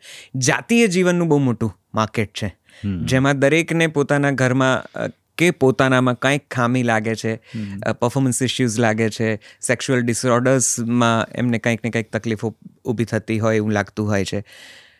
હોમિયોપેથી પાસે સેક્સ્યુઅલ ડિસઓર્ડર્સ કે જાતીય જીવનને લગતા પ્રશ્નોનો હલ ખરો? બહુ જ સરસ તમે ક્વેશ્ચન પૂછ્યો, કારણ કે જાહેરમાં કોઈ આની વાત કરતું નથી અને એના સોલ્યુશન છે જ. બહુ જ સરસ દવાઓ છે. મારી પોતાની યુટ્યુબ ચેનલ છે, એમાં એક અમારી કેલેડિયમ નામની દવા છે જે સેક્સ્યુઅલ એમાં વપરાતી હોય છે. એના તમે વ્યૂ જોશો તો લાખોમાં વ્યૂ થઈ ગયા છે, પર્ટિક્યુલરલી એ દવાના. હું અત્યારે હમણાં લાઈવ નથી કરતો પણ યુટ્યુબ લાઈવ રેગ્યુલરલી કરતો હતો. તો જે પણ એમાં ક્વેશ્ચન આવે એ આ સમસ્યાના માટે જ આવે કે મને હસ્તમૈથુનની તકલીફ છે, એનાથી હવે મારા વાળ ખરી ગયા છે અથવા તો મારામાં એક દુર્બળતા આવી ગઈ છે, તો એની બધી હોમિયોપેથિક દવા છે. તો સેક્સ્યુઅલ માટે એટલી કહીશ કે દવાઓ ચોક્કસ છે પણ ઘણી વખતે આ સાયકોલોજીકલ હોય છે. ઘણી વખતે મેરેજ પહેલાં કે તમે અનૈતિક સંબંધ બાંધવા ગયા હો અને ડરના કારણે કે ગિલ્ટના લીધે તમારું શીઘ્ર પતન થઈ જાય તો તમને મનમાં ડર ઘૂસી જાય કે ના, હું નપુંસક છું અથવા તો મારામાં કાબેલિયત નથી અથવા તો મારું જે જનેન્દ્રિય છે એ નાનું છે. એ બધી જે આપણે એક ફેન્ટસી વર્લ્ડમાં આપણે જે આમાં જોતા હોઈએ છીએ કે આ તો આટલી મિનિટ પરફોર્મ્સ કરે છે અથવા એનું આંગની સાઇઝ તો આટલી છે, મારી આટલી નાની કેમ. તો આ બધા પ્રોબ્લેમ જ્યાં જુઓ ને તો વધારે પડતા સાયકોલોજીકલ છે. પણ જ્યાં ખરેખર ટેસ્ટોસ્ટેરોન હોર્મોનની કમી હોય ત્યાં દવાઓ છે. અથવા તો જેન્યુઅન પ્રોબ્લેમ હોય કે ના, ખરેખર એને સેક્સનો કોઈ પ્રોબ્લેમ છે તો એસિડ ફોસ, કેલેડિયમ, એવી ઘણી બધી દવાઓ છે કે જે ચોક્કસ વર્ક કરતી હોય છે. એટલે હોમિયોપેથી પાસે પણ બહુ જ સરસ દવાઓ છે, બહુ જ સરસ દવાઓ છે. અને ખરેખર આ બધી બીમારી માટે તો ચોક્કસ લેવી જોઈએ કે જેથી કારણ કે અમે સાયકોલોજીકલ પણ એને ટ્રીટ કરતા હોઈએ છીએ કે ભાઈ આ તારી માન્યતા છે, ખરેખર આવો રોગ નથી. અને રોગ હોય તો રોગની દવા પણ આપતા હોઈએ છીએ. અમે ટેસ્ટ પણ કરાવતા હોઈએ છીએ, ટેસ્ટોસ્ટેરોન વગેરે, અને એની દવા આપતા હોઈએ છીએ. કેતનભાઈ, તમારી આટલી બહોળી હોમિયોપેથી મેડિસિનની પ્રેક્ટિસમાં કોઈ એવો કિસ્સો, કોઈ કહાણી, કોઈ એવી વાત જે તમે અમને જણાવવા માગો, કોઈ એક એવી ટ્રીટમેન્ટ જે તમે કદાચ અમને કહેવા માગો કે કોઈક પેશન્ટને તમે બહુ જ સુંદર રીતે ટ્રીટ કર્યું? મને વિશ્વાસ છે કે અનેક હશે, અઢળક હશે. હું એ જ કહેવા જતો હતો, કેટલો ટાઈમ છે તમારી પાસે? પણ એટલે જે કદાચ આ પેથીની સુંદરતાને કે એની કહેવાય કે સજ્જતાને થોડું લોકો સુધી વધારે મૂકી શકે. પ્રેક્ટિસની વાત કરું કે એક પેશન્ટ મહેસાણાના કોઈ ગામડામાં હતો અને એના ટીચર મારા પેશન્ટ હતા, ત્યાં સ્કૂલના કોઈ ટીચર. એમને મને એક પેશન્ટ મોકલ્યું. તો એ બે ભાઈઓને ઝઘડો થયો એમના ફેમિલીમાં પ્રોપર્ટી બાબતમાં. તો એક ભાઈએ બીજા ભાઈના માથામાં લાકડી મારી. હવે આના માટે જો એ હોસ્પિટલમાં કે ડૉક્ટર પાસે જાય તો એને MRI આ તે બધું કરવું પડે ને 10-15 હજાર ખર્ચો થાય. હવે પહેલાં પાસે એટલા પૈસા પણ નહોતા કે આ ઇન્વેસ્ટિગેટ કરાવી શકે, અને એ પછી એને ચક્કર ને આ તે હેડેકનો ને એવો પ્રોબ્લેમ રહ્યો. એ પેશન્ટ મારી પાસે આવ્યું તો ખાલી હિસ્ટ્રી ઉપરથી નો ડાઉટ અમે પણ ઇન્વેસ્ટિગેટ કરાવીએ, પણ ખબર હતી કે ભાઈ આ એટલે જ અમારી પાસે આવ્યું છે કે આને પૈસા નથી ખર્ચવા. અને મેં એને આર્નિકા નામની દવા 1 વીક આપી, દિવસમાં 3 વખત, અને એનું જે પણ અંદર ટ્યુમર કે જે પણ હશે એ ઠીક થઈ ગયું ને એને કમ્પ્લેન જતી રહી. તો આવા તો અનેક કિસ્સા છે. તમે કોઈ ઉંમરના પેશન્ટમાં હું દાખલા આપી શકું. યુરેથ્રલ સ્ટિક્ચર, જે આપણે ઘણી વખત કેથેટર કે એવું નાખતા હોય છે ને એના લીધે યુરેથ્રા સંકોઈ જતું હોય, એવા કેસમાં વારે ઘડીએ પેશન્ટને રોજ ડાયલેટ કરવું પડતું હોય છે, અઠવાડિયે 1 વાર કે અઠવાડિયામાં 2 વખત, અને આ બહુ જ ટીડિયસ અને પેઇનફુલ છે. તો આવા કેસીસમાં પણ બહુ જ સરસ રિઝલ્ટ મળ્યા. અને આ જ્યારે પેશન્ટ અમને મળતા હોય ત્યારે એમ કહેતા હોઈએ કે ના, તમે તો મારા માટે ભગવાન છીએ. તો આ છે અમારા સાયન્સની બ્યુટી, કે આવા તો અઢળક કેસો છે. ઘણી વખતે મોટી ઉંમરના બાળકોને બેડ વેટિંગના પ્રોબ્લેમ હોય, એમાં દવા આપીને સારું થયું. તો એના લીધે જે એની લઘુતા ગણતી, એ છોકરો ક્યારે સ્કૂલ ટ્રીપમાં જઈ જ ના શકે, કારણ કે એને મદરને ડર હોય કે ત્યાં જશે ને આ થશે. તો આજે તમે ઇન્હેલર લેતા હો, તમને અમુક રિસ્ટ્રિક્શન આવી જાય કે આ નહીં ખાવાનું, અહીં નહીં જવાનું, આ સિઝનમાં તમને પ્રોબ્લેમ થાય, એક્ઝામ વખતે જ તમે બીમાર પડો. તો આ બધી જ વખતે જ્યારે તમે હોમિયોપેથિક લો છો ને તમારી ઇમ્યુનિટી વધતી હોય છે, એ ખરેખર બહુ જ બધા કિસ્સા છે કે જે હોમિયોપેથિકથી સારા થયા છે. અને હજુ પણ પેશન્ટ અમને મેસેજ લખીને કહેતા હોય છે, અમારા જે રિવ્યૂઝ આપતા હોય છે એમાં પણ એવું લખતા હોય છે કે ના, આ દવાએ અમારી લાઈફમાં ચમત્કાર કર્યો છે. અચ્છા, આ દવાઓ લેતી વખતે ધારો કે જો 2-3 ડબ્બીઓ આવી હોય તો હોમિયોપેથિક ડૉક્ટર્સ ખાસ કહેતા હોય છે કે 10-10 મિનિટના અંતરે લેવાની, and that becomes very tedious, tiring, અને ક્યારેક બહુ કંટાળાજનક થઈ જતું હોય છે કે 10-10 મિનિટે જો 3 ડબ્બીઓ લેવાની હોય એટલે પૂરેપૂરો 1.5 કલાક કે અડધો કલાક આમાં જતો રહે, પછી યાદ રહે ના રહે, પાછા બીજા કામે વળગી ગયા તો 1 ડબ્બી લેવાય, બીજી ડબ્બી ભૂલી જવાય. તો જે એલોપેથી મેડિસિન્સમાં એક સામટી 2-5 ગોળીઓ બધી ભેગી કરીને લઈ શકાય કે એવું જે થાય છે, એ કદાચ આ હોમિયોપેથી મેડિસિન્સમાં ક્યારેક નથી થતું. એ પણ એની એક મર્યાદા છે, અને એના લીધે પણ લોકો એનાથી સહેજ કદાચ દૂર રહેતા હશે. ઘણી વખતે તો શું હોય છે, મોસ્ટ ઓફ કેસમાં મેં કીધું એમ કે સિંગલ ડોઝ, મિનિમમ ડોઝ હોય છે, એટલે લગભગ તો એકાદ દવા જ આપવાની રહેતી હોય છે. છતાં પણ કોઈ વખતે 2 દવા કે એવું રહેતું હોય છે, તો તમે બહુ તમને લાગતું હોય કે આ ભૂલી જવાય છે, આ છે, તો સાથે લઈ શકો. એમાંથી બહુ મોટો ફરક નથી પડતો આ બધી વસ્તુથી. મેં પહેલાં કીધું એમ, જો દવા સાચી હોય તો એ ગમે તેમ કરીને અસર કરતી જ હોય છે. એ આનાથી કદાચ 5-10% એની ઇફેક્ટ આગળ પાછળ થાય, પણ એવું ના બને કે ના જ ઇફેક્ટ થાય કે તમને પરિણામ ના મળે. તમે કોલેજમાં પણ વિદ્યાર્થીઓને શીખવાડો છો હોમિયોપેથી મેડિસિન્સ અને આપના જે પણ સબ્જેક્ટ્સ હશે. આટલા વર્ષોમાં અધર પેથી તરીકે, બીજી એક મેડિકલની શાખા તરીકે, હવે યુવા માનસમાં કે નવા મેડિકલ પ્રેક્ટિશનરમાં શું નવો અભિગમ તમે જોયો છે? વિદ્યાર્થીઓમાં શું ઉત્સુકતા જોઈ છે? મને ખ્યાલ છે જ્યારે આયુર્વેદ અને હોમિયોપેથી પહેલાં જ્યારે એમની સીટો ભરાતી તો સૌથી છેલ્લે ભરાતી. આખા ગુજરાતમાં કદાચ થોડી ઘણી કોલેજીસ હોય, એ મોટાભાગના હોમિયોપેથિક ડૉક્ટર્સ હોય કે આયુર્વેદિક ડૉક્ટર્સ હોય, જનરલ પ્રેક્ટિશનર તરીકે પોતાની કારકિર્દી કરતા, જનરલ પ્રેક્ટિસ તરફ વળી જતા. હવે સાવ ઘણું બધું બદલાયું છે. બહુ સરસ રીતે વાવડા ફરી ગયો છે કે હોમિયોપેથિક ડૉક્ટર્સ હોમિયોપેથી તરીકે મેડિસિનની પ્રેક્ટિસ કરતા હોય, આયુર્વેદિક ડૉક્ટર આયુર્વેદિક પ્રેક્ટિસ કરતા હોય. શું બદલાતું જોયું છે હોમિયોપેથી વિશે, આ સાયન્સ વિશે તમારા અનુભવ પ્રમાણે, કોલેજમાં પણ અને સમાજમાં પણ? હું વાત મારાથી શરૂ કરીશ કે મારા ફાધર MBBS ડૉક્ટર હતા. અચ્છા. એટલે આપણે એ વખતે આજથી 35-40 વર્ષ પહેલાં તો એવું કે ભાઈ ડૉક્ટરનો છોકરો ડૉક્ટર બને. એ રાય મને હોમિયોપેથી શું હતી એ ખબર નહોતી. હું હોમિયોપેથિક ભણ્યો, અને એ વખતે અમારી ડિપ્લોમા ડિગ્રી હતી DHMS. તો એ વખતે BHMS કે MD હતું નહીં, તો એ વખતે હું ભણ્યો DHMS. અને શરૂઆતમાં થોડું પપ્પા સાથે બેઠો, પણ સાઈડમાં એક ટ્રસ્ટના ક્લિનિકમાં મેં મારી પ્રેક્ટિસ શરૂ કરી હોમિયોપેથી. તો મેં જોયું કે આનો તો રિઝલ્ટ પણ મળે છે. લોકો ક્યાંયથી આવે છે. હું બેસું છું આશ્રમ રોડ, અને લોકો આવે છે મણિનગર, બાપુનગર. જ્યારે તમે GP કરો તો એક જ એરિયામાં જ્યાં તમે પ્રેક્ટિસ કરો ત્યાંથી જ પેશન્ટ આવે. અને મારા ફાધરે પણ મને સપોર્ટ આપ્યો. મેં એલોપેથિક બહુ જ ટૂંકા ગાળામાં બંધ કરીને સીધું હોમિયોપેથી ઉપર શિફ્ટ થયો. અને આજે એવું લાગે છે કે ના, એ બહુ જ મારું સરસ ડિસિઝન હતું. આજે હું મારા પેશન્ટ ખાલી અમદાવાદમાં નહીં, ખાલી ગુજરાતમાં નહીં, ઇન્ડિયામાં નહીં, ઇન્ડિયા બહાર પણ પેશન્ટ ટ્રીટ કરું છું. અને એ તો જ બન્યું કે મેં હોમિયોપેથિક પ્રેક્ટિસ કરી. અગર હું જો ખાલી એક હોમિયોપેથ થઈને જીપી કરવા ગયો હોત, અથવા તો કોઈ હોસ્પિટલમાં, અત્યારે એવું થતું હોય છે કે લોકો, હજુ પણ એ ટ્રેન્ડ છે કે લોકો જે પેથીમાં ભણે છે એ પેથીમાં કામ નથી કરતા, ભલે ગવર્મેન્ટ બહુ સ્ટ્રિક્ટ થઈ રહી છે છતાં પણ. અને હોમિયોપેથિકમાં એડમિશન લેવાનું, તમે જેમ કીધું ને, છેલ્લી સીટો ભરાય છે, કારણ કે MBBSની ફીસ એટલી બધી વધી ગઈ છે કે લોકોને એમાં એડમિશન મળતું હોય તો પણ પ્રાઇવેટ MBBS કોલેજીસમાં એ લોકો એફોર્ડ નથી કરી શકતા. પરંતુ હવે સાવ એવું નથી રહ્યું કે એવા મારી સામે પણ પેશન્ટ્સ, એવા સ્ટુડન્ટ્સ છે કે જે લોકોને MBBSમાં મળતું હતું, પણ એ 12થમાંથી જ એમને નક્કી હતું કે મારે હોમિયોપેથિકમાં જવું છે. પણ આવા સ્ટુડન્ટની સંખ્યા હજુ ઓછી છે.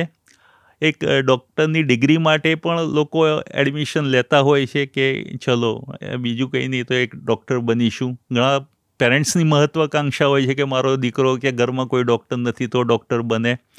પરંતુ એ જો સમય સાથે પોતાને અપડેટ કરે અને ભણતી વખતે ભલે કદાચ કોન્ફિડન્સ ના હોય, પણ બહાર આવ્યા પછી પણ જો એમને લાગે કે ના, આ સાયન્સ જબરજસ્ત છે અને ક્યાંક ને ક્યાંક એમને અનુભવ થાય, તો એ લોકો ચોક્કસ આ સાયન્સમાં રહેતા હોય છે. જે વેઇટિંગ પીરિયડ છે એ કોઈને તકલીફ આપતો હોય છે, કારણ કે ઇમિડિયેટલી પૈસા ના આપે. અત્યારે ઘણી બધી હોસ્પિટલ્સમાં પણ આરએમઓ તરીકે હોમિયોપેથિક કે આયુર્વેદિક ડૉક્ટરને રાખતા હોય છે, પણ એમાં તમારું લેવલ એક સુધી જ રહેશે, એમાં ક્યારેય તમે આગળ ગ્રો નહીં થઈ શકો.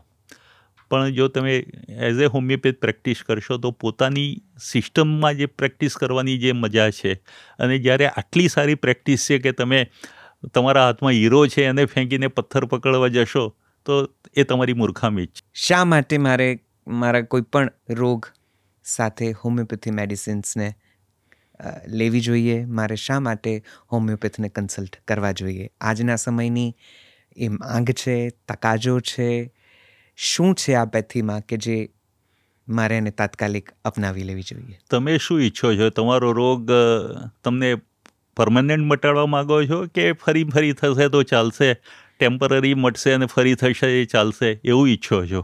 શું ઈચ્છો તમે એઝ એ પેશન્ટ? ભલે તમે આયુર્વેદિકના ડૉક્ટર રહ્યા છો, તમે તમારી એક ચોઈસથી આ સિલેક્ટ કરી, અને હું એ પણ મારા પેશન્ટને કહું છું કે, અને બધા જ લોકો કહે છે કે જે તમારું પેશન હોય એને તમે ફોલો કરો. ભલે તમે ગમે તે ડિગ્રી લીધી હોય, પણ તમે પેશનમાં હશો અને તમે આગળ વધશો.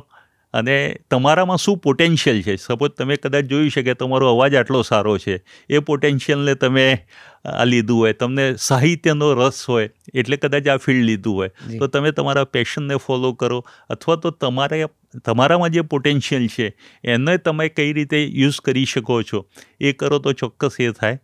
પણ કોઈ પણ વ્યક્તિ એવું નહીં ઈચ્છે કે એનો રોગ પરમેનન્ટ ના મટે. જી. ઓછી પીડાદાયક રીતે મટે, પરમેનન્ટ મટે, ઓછા ખર્ચામાં મટે, અને બહુ જ બધી ચડી પાડ્યા વગર મટે.